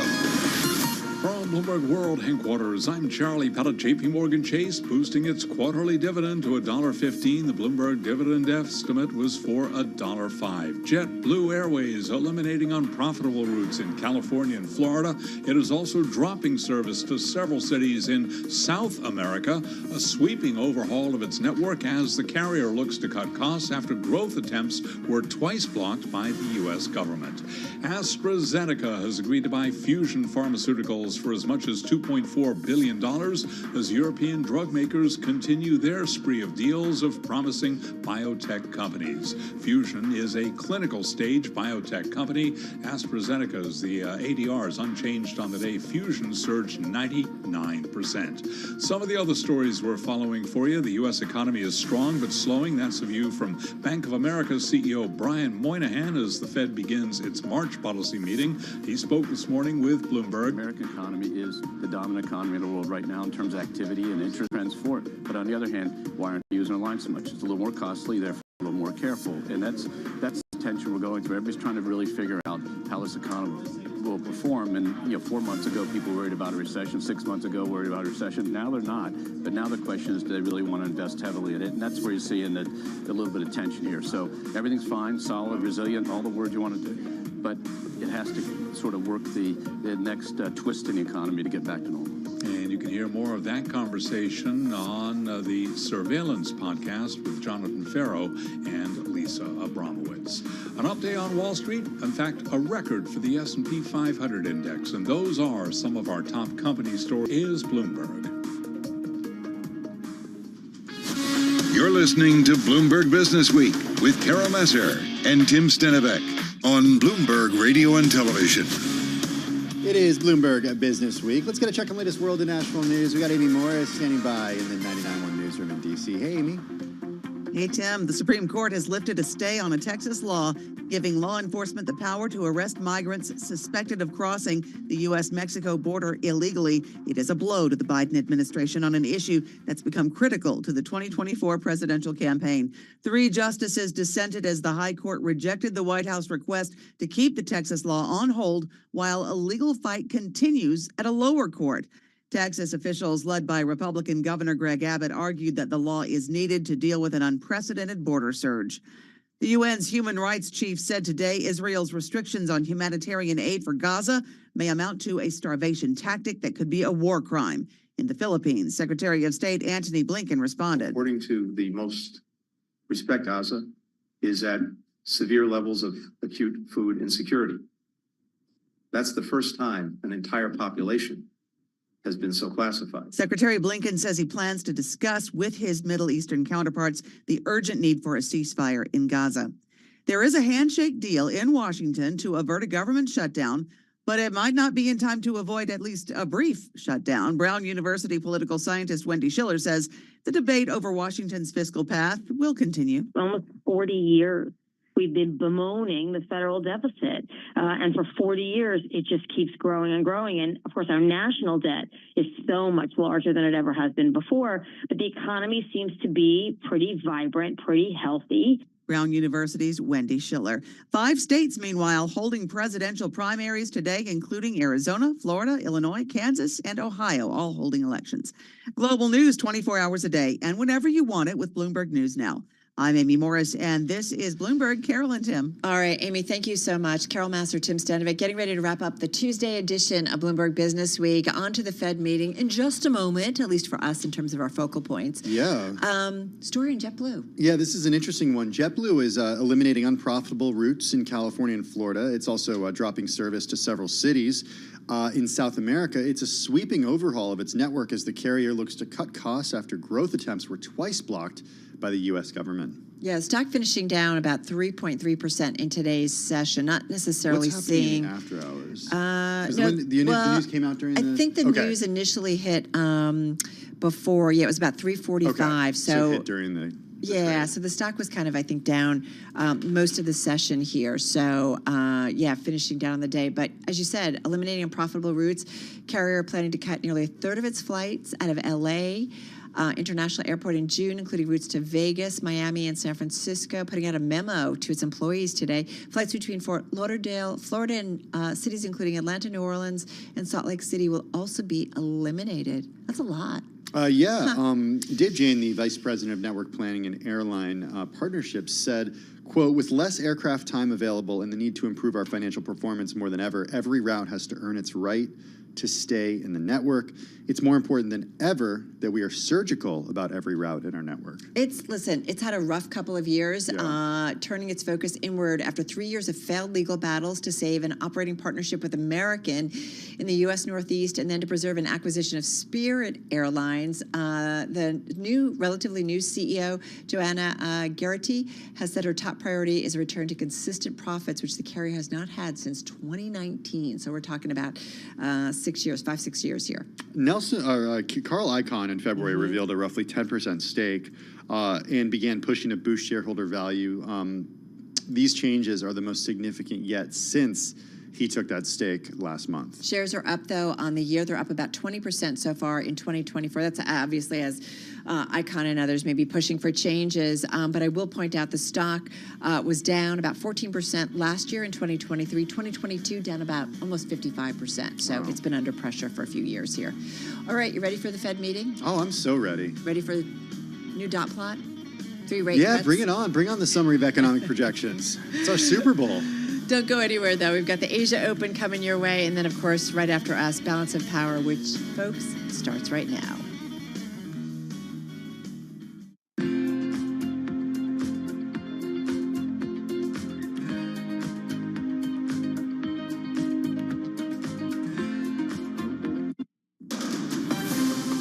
From the world of politics to the world of business, this is Balance of Power.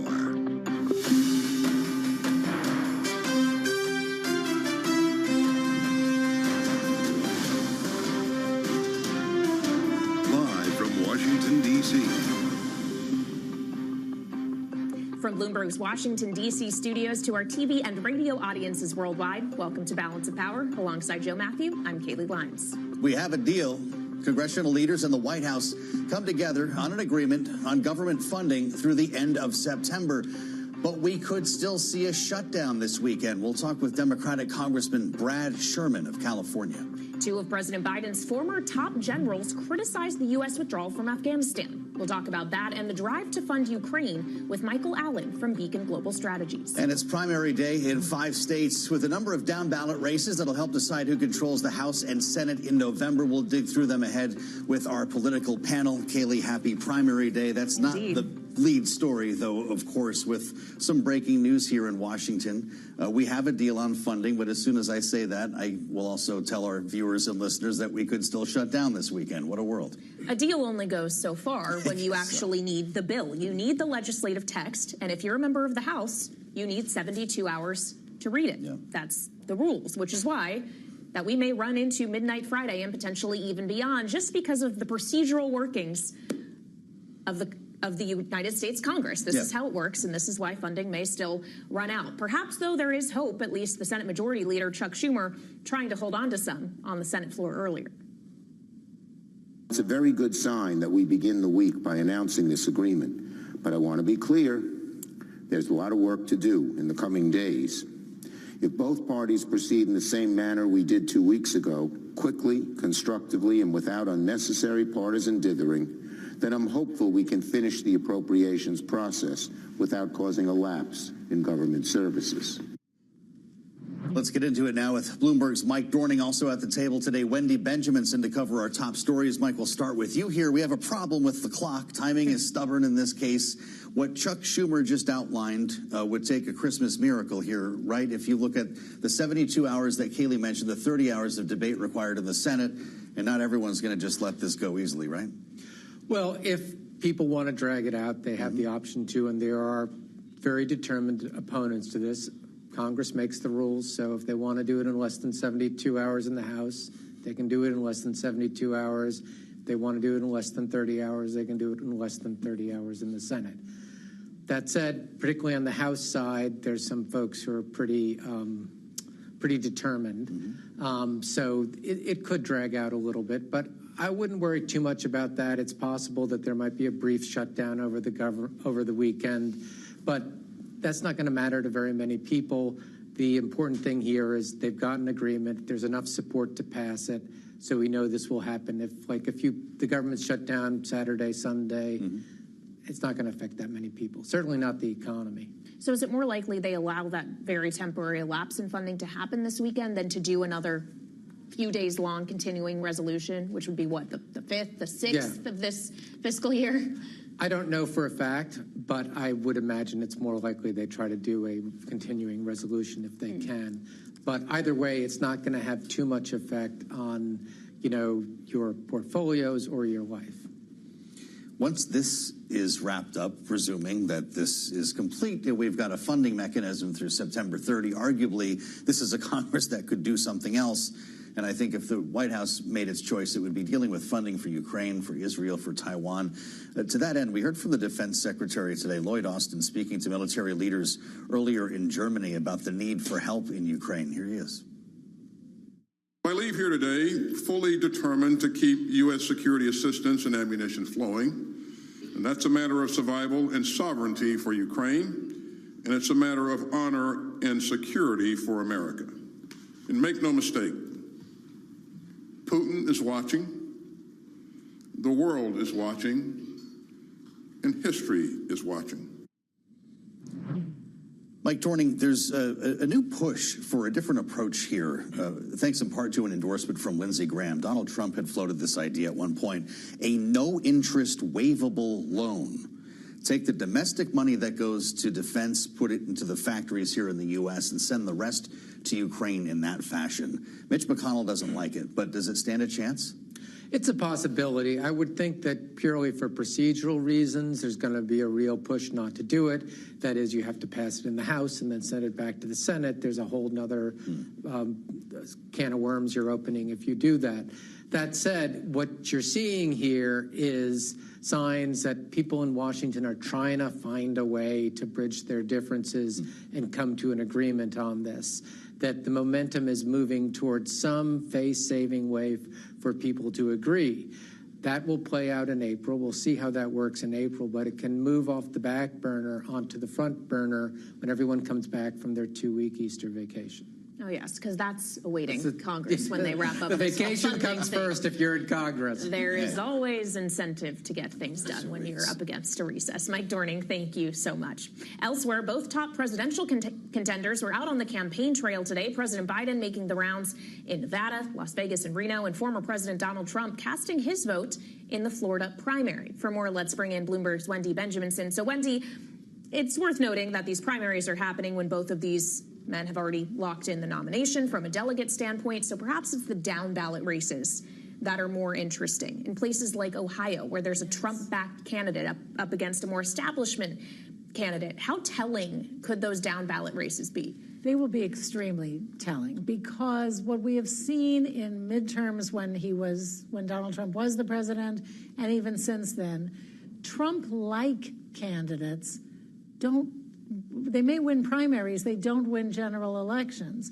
And if your name, Donald Trump has won some, but any of the candidates that he endorsed who are, a little off plumb, in a way that they try to be Donald Trump, but they're not quite as charismatic as Donald Trump, and they don't tend to get through the general election. And that's why there are establishment Republicans like Mitch McConnell and people like that sort of warn against and don't endorse candidates like that. Now, Bernie Moreno is the candidate in Ohio that Trump has backed. We'll see how he does tonight against, some people that are doing much better in Ohio, even one who doesn't have any political experience. Well, as we try to gauge the influence of Donald Trump on the primary circuit, we're spending another day talking about language that he's decided to use. In this case, in an interview last weekend, it was on the stump in Ohio, as a matter of fact. Today, it was in an interview on the America First program with Sebastian Gorka, who used to, of course, work for Donald Trump in the White House. Listen to what he said. Any Jewish person that votes for Democrats hates their religion, they hate everything about Israel, and they should be ashamed of themselves, because Israel will be destroyed. I'll let those words speak for themselves. It comes just a couple of days after he referred to migrants as animals. Right. And, of course, the bloodbath remark. Right. It's the former president who wants the job again. He does, and he seems to have begun the campaign very disciplined. He wasn't going to go off the reservation and say the things that he used to say. Remember, he prefers candidates, not John McCain, because John McCain was shot down, or he insulted a grieving military family. But this time he was going to play it straight, and the staff was professional. They've run campaigns before. They were trying to, keep him with his sometimes unorthodox ideas, but his rhetoric was pretty, relatively standard. And, as my colleague Nancy Cook said, sitting right here last night, she pointed out that in the bloodbath comment, the teleprompter had broken. And it seems like the teleprompter is still broken everywhere he goes, because now, as you said, he's called migrants animals. He has suggested that Democratic Jews are loyal to Israel first, and should be ashamed of their religion. And if he keeps going like this, he also put out an unhinged statement about the civil judgment pending against him that he can't get a bond for. If he keeps going like this, the danger is that those Republicans and independents that he desperately needs to win election will just get itchy enough to either stay home or even vote for Joe Biden. And in a very close election, the wacky comments can really make a difference. You just wonder, with 8 months left, where we go from here. Our thanks to Bloomberg's Wendy Benjaminson for help on the campaign. Another story we're following that ties into this, the U.S. Supreme Court refusing to block a new law in Texas that the Biden administration says will be an unprecedented intrusion on federal power to set immigration policy. The law will allow Texas to start arresting and deporting people who enter the country illegally. Over 3 dissents, the justices rejected the Biden administration's request to keep the Texas law on hold while a legal fight goes forward at a lower court. Coming up on Balance of Power, former senior advisor to former President Bush, Michael Allen, will be with us. A conversation about what General Mark Milley had to say today about America's withdrawal from Afghanistan 3 years ago.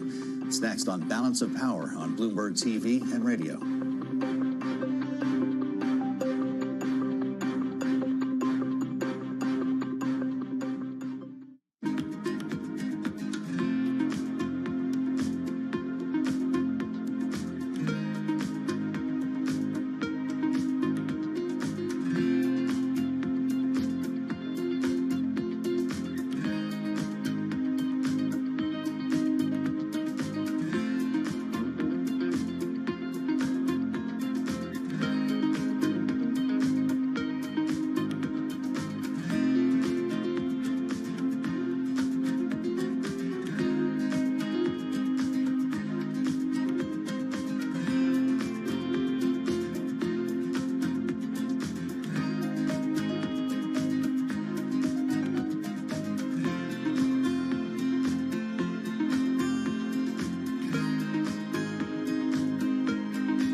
At the end of 20 years, we, the military, helped build an army, a state, but we could not forge a nation. The enemy occupied Kabul, the overthrow of the government occurred, and the military we supported for 2 decades faded away.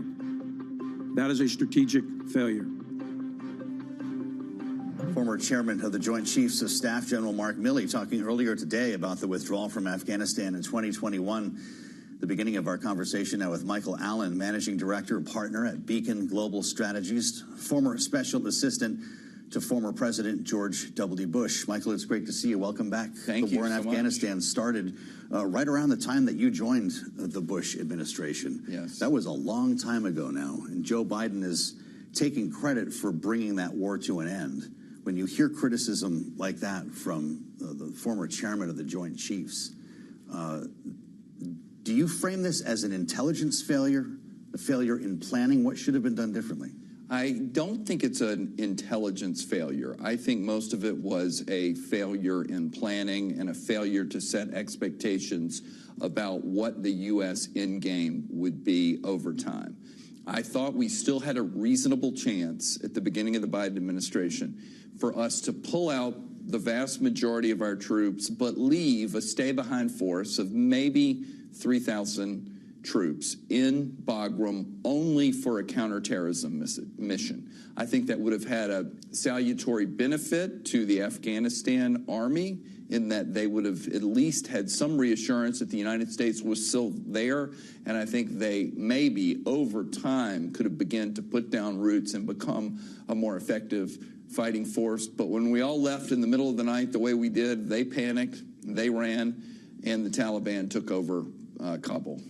Well, and the fact of the matter is this was almost 3 years ago now. All we can look at it is from a perspective of hindsight versus looking forward. And especially with everything that has happened geopolitically in the almost 3 years since, to what extent do you think things we have seen, Russia's invasion of Ukraine, may have been informed by things we saw take place in August of 2021? And how should we approach things differently, knowing exactly what happened with this withdrawal as we think about these not just ongoing conflicts, but conflicts of the future? I think it's a great point. I think we, the United States, sent unintentionally a signal to Vladimir Putin that we were pivoting to Asia only and we wanted to get out of every other commitment. So the Middle East, certainly, Afghanistan and South Asia as well.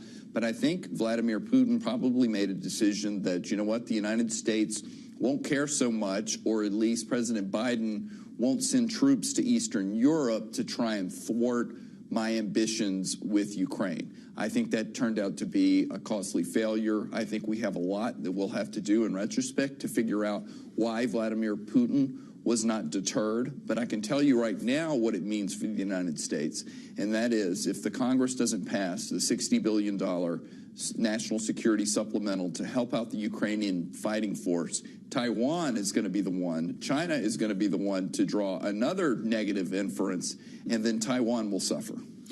You say we left in the middle of the night in Afghanistan.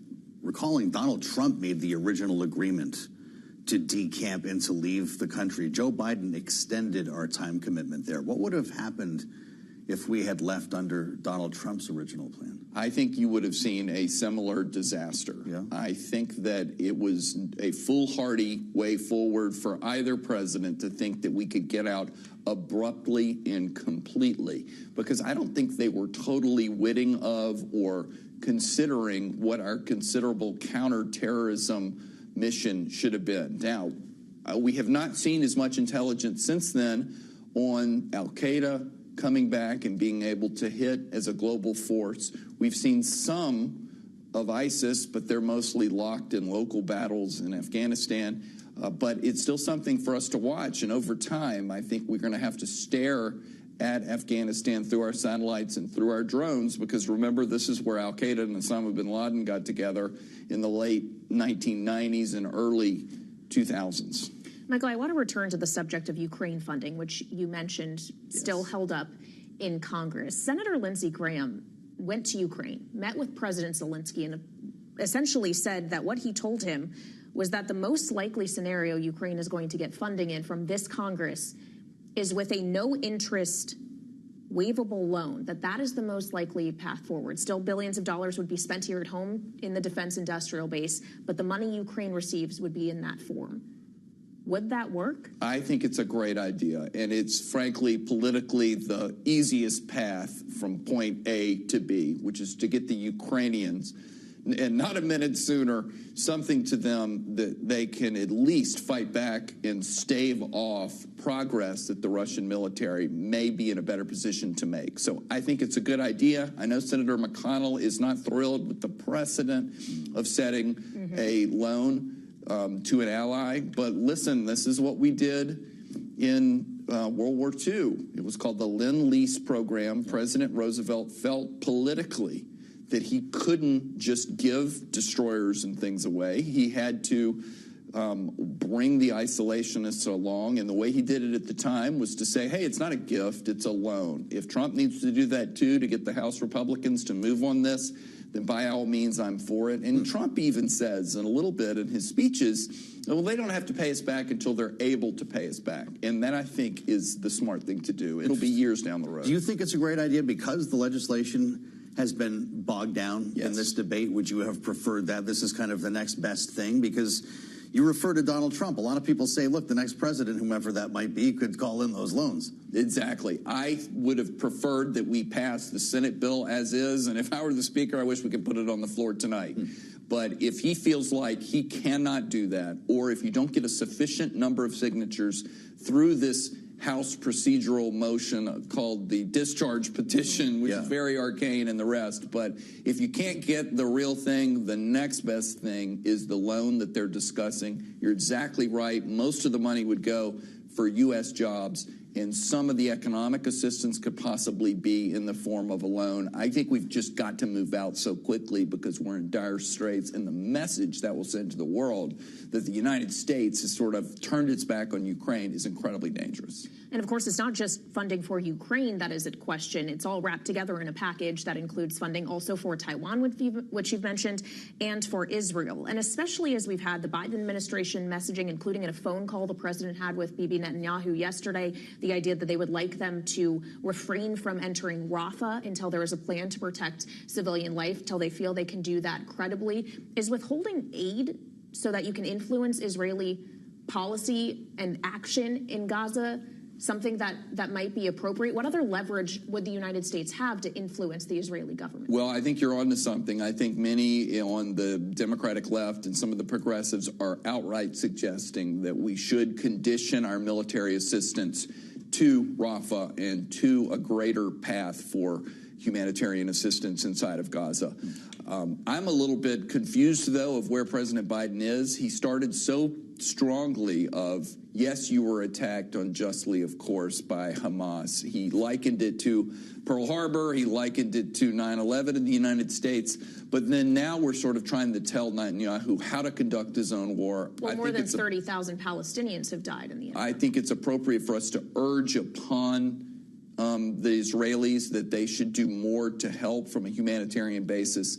But as I understand it, the Israelis want to go in and get the last 4 battalions of the Hamas fighters, and I think we ought to give them a little bit more space to do that, to at least get the job as close to being done as possible. All right, Michael Allen, thank you so much for joining us here in our Washington studio. We appreciate your time this evening.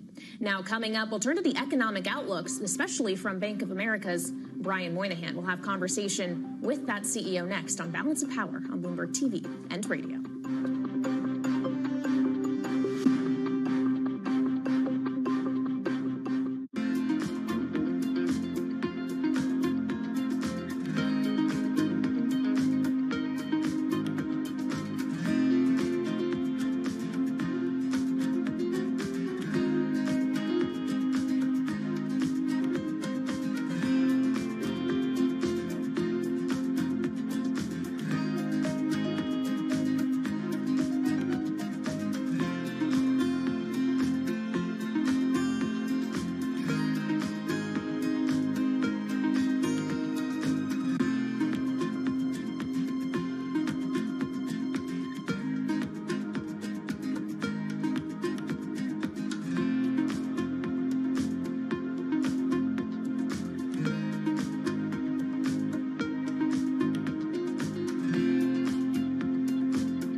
This is Balance of Power on Bloomberg TV and radio. With the election season now in full swing, the state of the economy and the outlook for the next 7 to 8 months is now front and center. Bank of America CEO Brian Moynihan says his team no longer sees a recession in the cards. He spoke earlier today on Bloomberg. Our team was predicting a recession somewhere early this year. It didn't. Then they took that off the table as we moved through the year, and now they're predicting 2% plus growth for this quarter. So you've gone from negative to slightly positive 2%. That is returning to the mean. It's not outsized growth. It's actually slowing down. So people can't forget we're going from a 4 to 5% growth rate to 2.5% growth rate is slowing down, and the restriction on economy accomplishing its purpose. Meanwhile, the consumer is very resilient, and that's providing an anchor to windward that the Fed has latitude that a lot of places don't have, that they can hold the restrictive and let the economy really catch up. But they have to be mindful of the change. At some point, that consumer will slow down, and they have slowed down their spending. And so last year it had been 10% growth. This year, in the fall, 5%. Now it's down to 3 to 4%. And they've got to be careful they don't overshoot. So this is the tension we're in right now, which is this resilient economy and actually, as you said, Lisa, actually trying to bring inflation down since the financial crisis to now, most central banks are trying to get inflation up.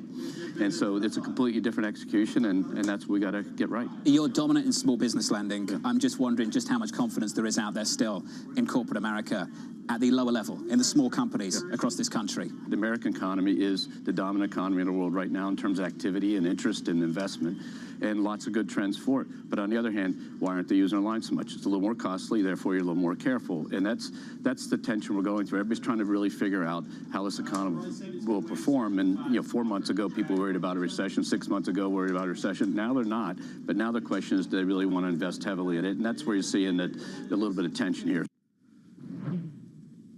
Bank of America CEO Brian Moynihan speaking earlier on Bloomberg Surveillance with our colleagues Jonathan Ferro and Lisa Abramowitz. This, of course, on the eve of the Fed decision.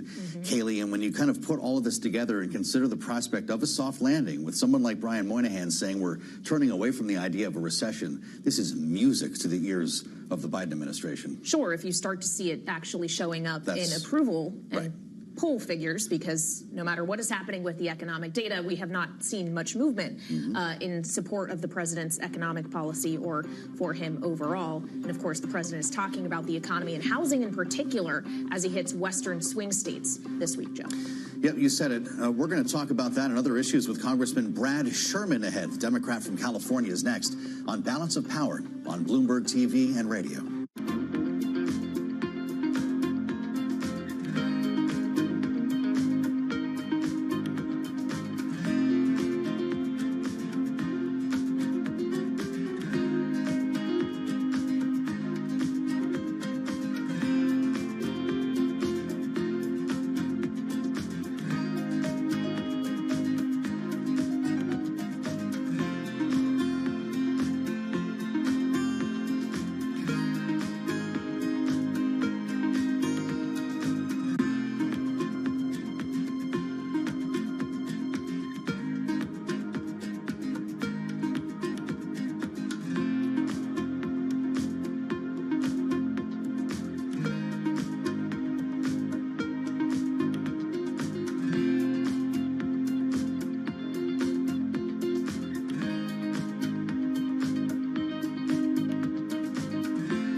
This is Balance of Power on Bloomberg TV and radio.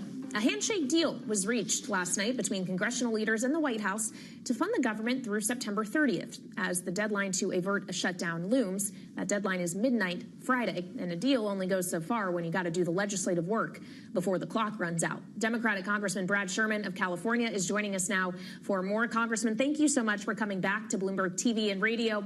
We know that the deal is in hand. We have not yet seen the text, and the House has this 72-hour rule to give you time to read the bill. Should that be waived in this scenario? Do you think it will? The Freedom Caucus, which is the far right of the Republicans, are very sensitive about this 72-hour rule. And so I wouldn't be surprised if we're voting on Saturday rather than Friday. On the other hand, we all have districts. There's a 2-week district work period. We all have schedules on Saturday back in our districts. So it could go either way. The good news is that even if there is an interruption in appropriations of a few hours on Saturday morning, that shouldn't do too much damage to any federal program. Is that what we're talking about here, Congressman? Maybe a couple of hours, the lights go out over the weekend and we come back Monday and this is all done? Or do you think a continuing resolution will be needed to patch our way through a couple of days here? I think that we're either dealing with it before the deadline on Friday or we're dealing with it after the deadline on Saturday. I don't see a need for a continuing resolution. You certainly don't want to turn off the lights over the whole weekend, but I think a few hours on Saturday, it's unlikely that any light would actually be turned off. Yeah. Fair enough. And of course, after this weekend, as you say, there will be a work period for Congress. You'll be gone for 2 weeks. And then when you return, there is other business that theoretically might be addressed or dealt with, including supplemental funding for allies like Ukraine. We were just speaking with Michael Allen, who worked under the Bush administration, about an idea that Lindsey Graham and the Senate has put forward of a no-interest waivable loan to Ukraine, that being the most likely path forward to get Ukraine the aid that it needs, given that obviously there is substantial Republican opposition to this. Is that something you would endorse, Congressman? If it gets Ukraine the money, would you sign on? That wouldn't be my preferred way to do it. First, we have the Senate bill. It should be put on the floor. We'll pass it. Second, Ukraine is under tremendous economic pressure as well as tremendous military pressure. And putting this $60 billion on the right side of their balance sheet as a liability will make it very hard for them to borrow money for government operations and other things that they have to borrow money for during this crisis. We did an awful lot for Britain during World War II, but once we were fully allied with them, we didn't do Lend-Lease. We provided the military, the economic assistance. So it's not my favorite way to do it. If that's the only way to help Ukraine, then that's what we'll need to do. And frankly, the likelihood that we ever actually get paid back by Ukraine is so small. I think that it's more to our interest to make sure that Ukraine can borrow money in the bond markets. It's pretty interesting, Congressman, the fact that you're not saying no to that, having Michael Allen in here, who Kayleigh mentioned, not saying no to that. We know Donald Trump is pushing for it, which leads me to think the Speaker of the House might be on the other end of the line. Do you have reason to believe that that could come to the floor soon? It would delay everything, and I'm hoping that the Speaker will bring the Senate bill to the floor the way it is. It's not practical. It's not like you're actually saving the American taxpayer any money. But we'll have to see. We do need to start providing Ukraine with the military assistance it needs, as they've already lost many servicemen because they haven't had the ammunition. Well, and of course, it's not just aid for Ukraine that is in question. Aid for Israel was also tied up in the package that the Senate sent over to the House that may or may not get a vote. But of course, the backdrop in terms of the U.S. relationship with Israel, at least at the Biden administration level, does seem to be getting more tense. Obviously, there was a conversation that took place between President Biden and Bibi Netanyahu yesterday in which there was a warning not to go into Rafah, that could be a mistake if there isn't a credible plan in place to protect civilians. I know, Congressman, that you've been very supportive of Israel as a U.S. ally, but does Israel deserve to continue to have that staunch support if it is ignoring the warnings of the Biden administration about civilian casualties in Gaza? I don't think Israel is ignoring those warnings, and they certainly shouldn't. In fact, the #1 expert at West Point in urban warfare has said that Israel has done at least as good a job as the United States in avoiding civilian casualties in an urban warfare situation. We, of course, had Fallujah, Mosul, other experiences with urban warfare. And when you can have a 1-to-1 ratio of civilian to combatant casualties, that's about as good as you can possibly do in an urban warfare situation. Keep in mind, Hamas was in southern Israel and could have stayed there and fought. Instead, they decided to retreat behind their human shields and fight from behind Palestinian civilians. And once a force does that, it is very hard to minimize civilian casualties unless you just want to surrender to the terrorists. And I don't think anybody's suggesting that. Congressman Sherman, I want to ask you about a suite of bills you're introducing tomorrow that you say will protect American investors from China. There are 4 bills, and one of them would prohibit U.S. index mutual funds from investing in Chinese stocks. Would this not further an economic Cold War with China? Is that your aim? Well, I'm not trying to create an economic Cold War, but index investing requires, you don't look at any individual company. You just buy the whole index. And that might make sense for the S&P 500 here in the United States. It doesn't make sense for the unique risks that there are in the U.S.-China relationship. You have me on because I've been on the Financial Services Committee for 28 years. I've also been on the Foreign Affairs Committee for 28 years and chaired the Asia Subcommittee. And I think the markets are misallocating, kind of representing the risks that there be a rupture in the U.S.-China relationship. When you see the possibility that China might invade or blockade Taiwan, that needs to be priced into the markets, and there's no way for an index fund to really do that. Well, in addition to that effort on mutual funds investing in Chinese stocks, among other things these bills would do include requiring publicly traded companies to tell shareholders how they're exposed to risks in China. Congressman, that feels like a disclosure kind of SEC matter. Have you talked to Gary Gensler about that idea? It would be up to him to enforce that, right? It would be, and I have talked to Gary for over a year about this. I wish that it would be done through SEC regulation because that would get adopted more quickly. But we have a number of interests here. First, investors should know what the risk is. Second, companies should start reducing their risk. And finally, the greatest fear I have in Congress, or one of the great fears, is that China blockades or invades Taiwan, and then all the lobbyists from all the companies come in and blockade us and say, "Oh my God, you better not just let China seize Taiwan, because otherwise all our companies are going down because we all have this exposure." Now it's time for American corporations to act today and plan and de-risk. And if they don't do that, don't say that you weren't warned. It's now up to corporate America not to rupture the relationship, but to be prepared and to de-risk. Congressman, thanks for coming back to see us on Bloomberg. Congressman Brad Sherman here on Bloomberg TV and can Radio. just Coming up on Balance of Power. Yeah? The most important bill takes away the capital gains allowance for investment in Chinese stocks. Understood. Because we shouldn't be subsidizing. Thank you, Congressman. Thank you. It's good to have you back. We thank you again, and we'll follow up on the status of those bills for you. Coming up, primaries are being held today in 5 states. We'll discuss races to watch and the potential fallout for the general election with our political panel as President Biden campaigns today in the swing state of Nevada, as we see now live pictures on Bloomberg TV. We'll have much more ahead with the panel on Balance of Power on Bloomberg TV and radio.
This is Balance of Power on Bloomberg TV and radio. I'm Joe Matthew alongside Kaylee Lyons here in Washington. As we turn to primary night, Ohio and Florida among states holding primaries. Take us through the key races that we're watching. We assemble our political panel. Lisa Camuso-Miller, former RNC communications director and the host of the Friday Reporter podcast, along with Kristen Hahn of Rock Solutions. It's great to see you both here. Kristen, Democrats can't wait to find out who's going to run against Sherrod Brown. That really might be the race to watch tonight, the Senate primary in Ohio. Democrats have been spending money to lift the MAGA candidate higher in his primary against an establishment Republican. Is it worth the risk? I mean, we did this last cycle, and I always think there is a risk when you do that, but it worked for us in the midterms in several states. So I think it's a calculated risk. But again, we're once again seeing this kind of referendum on Trump. You know, who's going to win out? You believe in a state Sherrod like Brown Ohio can more likely beat a MAGA candidate? That's what it comes down to. I mean, I think that it's probably an easier path for him at the end of the day. Well, we got a different take last night on this program from Frank Luntz, the pollster, founder and CEO of FIL Inc., about Bernie Moreno and whether or not he thought that would be tougher competition for Senator Sherrod Brown. This is what he told us. While you may be focusing on Trump, his endorsement, Bernie Moreno, I think, is actually the best of the three candidates, and he's the one that Sherrod Brown should be most afraid of in November. So a bit of a counter opinion, if you will, but he began that, Lisa, by saying, focusing on Trump and his endorsement. This is not just a question of who Sherrod Brown's going to face, but also isn't it a question of the power of the Trump endorsement in this election cycle, knowing it didn't necessarily go as well in the midterms in 2022? This could be a tell as to whether or not 2024 will be a similar or different story, right? The difference between the two, though, Kaylee, is that Trump will be on the ticket this time around. And Very so fair. I think that that will have a little bit of a different impact. And so if the candidate in Ohio is in some way better aligned with the top of the ticket, then perhaps it is something more of a risk for Sherrod Brown. And that is the big sort of question mark throughout all of 24, is how much of an impact does that really have? I'm compelled by this race while we're in Ohio for Marcy Kaptur's seat. This is the longest serving Democrat, longest-serving female in Congress. Has been in Congress since 1983. And Republicans are trying to figure out who to run against Marcy Kaptur. Is that length of incumbency a benefit or a liability at this point? I think it could go either way. I mean, she certainly is very well established. People really like her there. Ohio's a very independent state, particularly the 9th Congressional District, very independent thinking voters. That said, I think that we're having a larger national conversation at the top of the ticket with, age and that type of thing, which could be a liability for her. Well, let's talk about the top of the ticket, because the primaries, obviously, we are watching the down ballot races more so because Biden and Trump have locked in essentially the nominations at this point. They have the delegate count, so it becomes almost uninteresting at that level. But what has been more interesting is some of the commentary, Lisa, we've heard from especially Donald Trump as the Republican presumptive nominee in the last just several days. The bloodbath comment, which he says was about the auto industry, not a wider statement about what could happen if he doesn't win the election in this country. He has referred to migrants as animals. He has suggested that Democratic Jews hate their own religion and hate Israel. What should we make of the rhetoric we are hearing from Trump now that he is the presumptive nominee? Is this a tone shift, or are we just paying more attention? We may be paying more attention. I think also, too, he has some sort of, I hesitate to say magic, but he has some sort of power over words that other candidates have never had before, in that he can be free and free range with his words, and it doesn't have any impact amongst the electorate that wants to see him put back in office. And so that alone is sort of that weirdness of 24 that we've never seen prior. It's something that we don't hold the president to the same standard. We don't hold any other candidate to the same standard. Donald Trump just has this license to say whatever is on his mind, and it does not seem to make an impact. So it becomes a question for media covering Donald Trump. Do you seize on every one of these and make a story out of it? Are you taking the bait? Are you normalizing it by not covering it? And then it becomes a question for Joe Biden. Same really for him. Does he let these fly by, pick his battles, or is it important for the Biden campaign to be calling them out? I think it's important for maybe if it's not the president himself, and I think you've seen him get more aggressive about calling some of these comments out, and I think you'll see him continue to do that, but also people who are acting as surrogates and supporters. It's not just the president and the bully pulpit. It's all of the folks who are talking to the media and making sure that he's not getting away with this, because the major candidate for president of the United States should not be getting away with it. Well, we did, in fact, hear President Biden talking about Donald Trump today when he was in Reno, Nevada, and specifically talking to supporters about comments that Trump has made around the NATO alliance. This is the president earlier. Folks, this guy he has no basis on understanding what American foreign policy is about and what our national security is about. The idea that we'd walk away from a sacred obligation that existed since World War II and kept the peace in Europe is crazy. But look, I'm confident. I'm confident we get our message out to the American people. We're going to win again.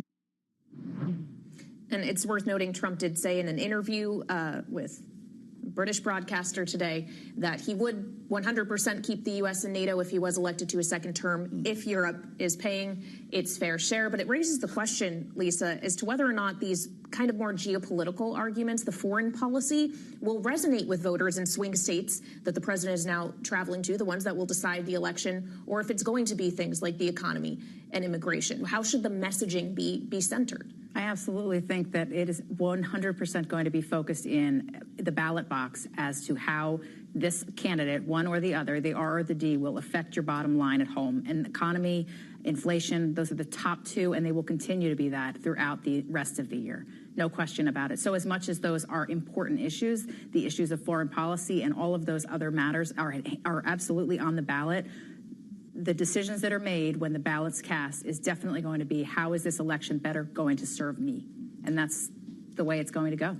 All right, Lisa Camuso-Miller and Kristen Hahn will be staying with us because coming up, a deal has been reached to fund the government through September 30th. That won't necessarily avert a shutdown starting after midnight Friday. So we'll play that to the political panel next on Balance of Power on Bloomberg TV and radio.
think that we're either dealing with it before the deadline on Friday or we're dealing with it after the deadline on Saturday. I don't see a need for a continuing resolution.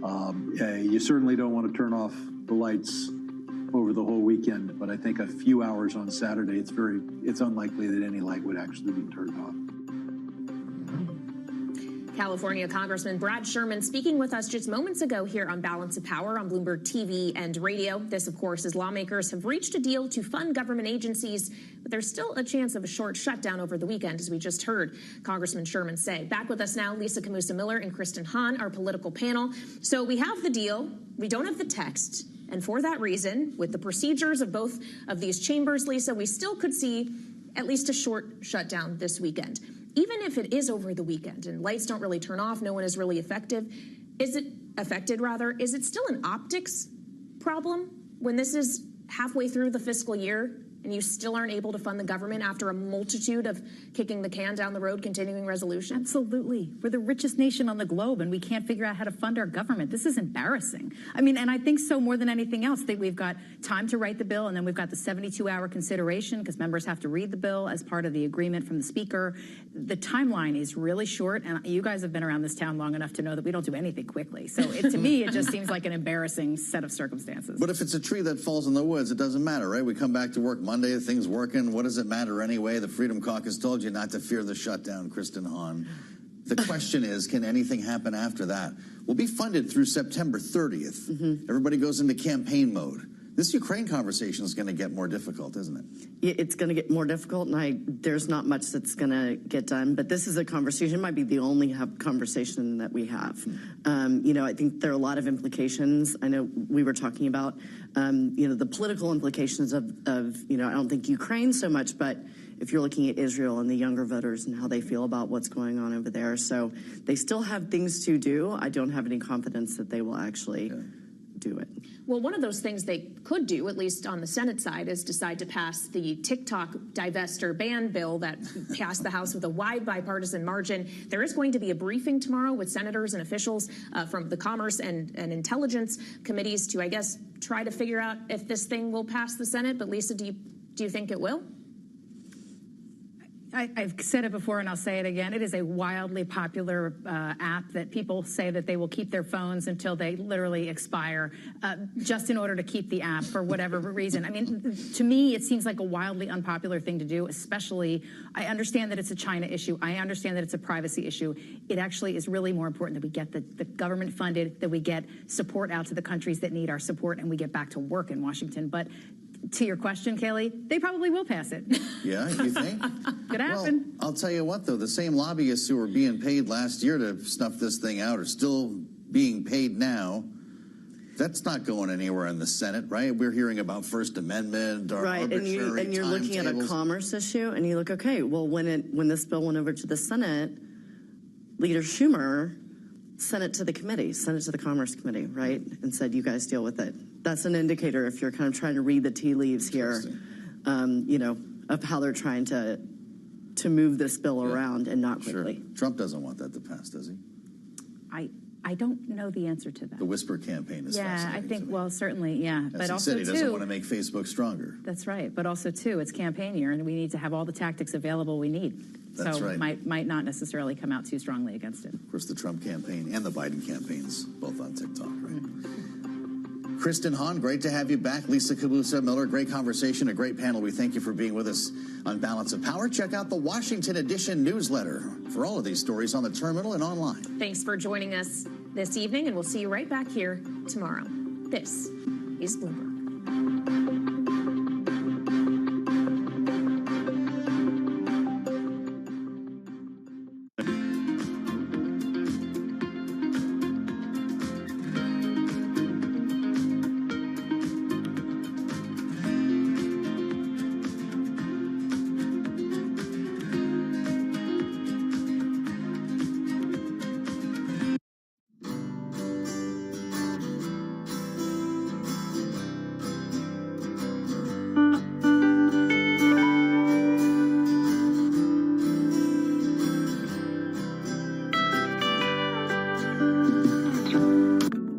Another thing that startups need to look for is a market that is either started to undergo or is soon going to undergo exponential growth. I think this is actually related to one of the biggest mistakes investors make when evaluating startups. Investors always say, well, what's your growth rate? We care about the growth rate. Investors will forgive smallish revenue today if it's growing quickly. For some reason, people don't think about markets this way. But if you think about the most important startups, they are the ones that I start in small markets that are growing very, very quickly. 11 years ago, the market for iPhone apps was $0. It's now huge. And I think if you only think about the TAM today, you'll make a big mistake. What you really want to do is identify a market that's going to grow every year and be able to ride that up elevator.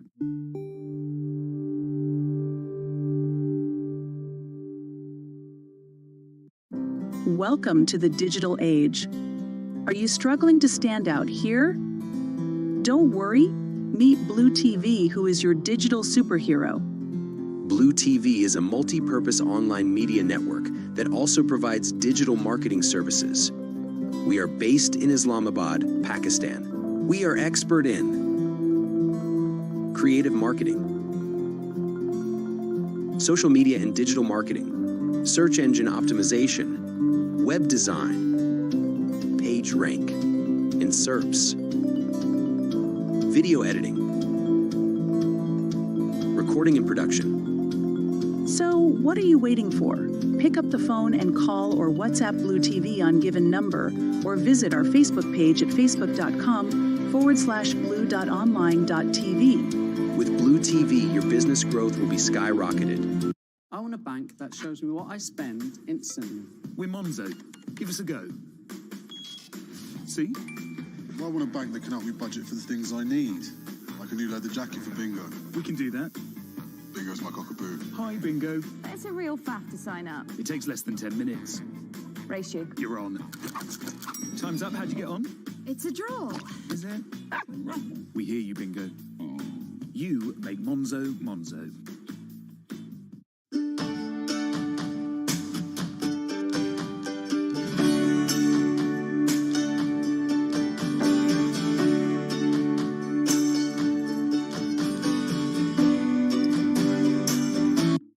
My general advice is continue to seek out companies or people that are maybe one stage or two stages ahead of you. And I think this is generalizable to not just to startups, but anyone seeking fast growth in their own professional lives, in their careers too.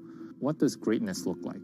Try to seek out people who've been there, done that before, and then try to not connect with one, but try to interview 3, 5, 10 people to see what is a general pattern of greatness that look like that will get you to the next level of the company, next stage, maybe a year, 12 months from now, 24 months from now. Seek out people who kind of went down the path a few times. Then you'll start to find this pattern that start to emerge. What are things that you need to have 12 months from now, 24 months from now that you currently don't have? Then try to build a path towards that. It's almost like Amazon's or Jeff Bezos' mantra of working backwards.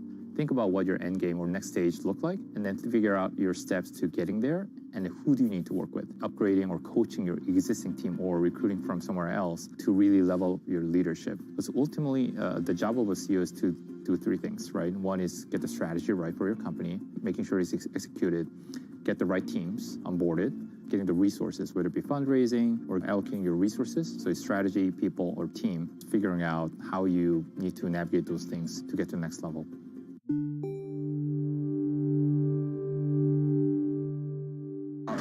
And that was before he was accused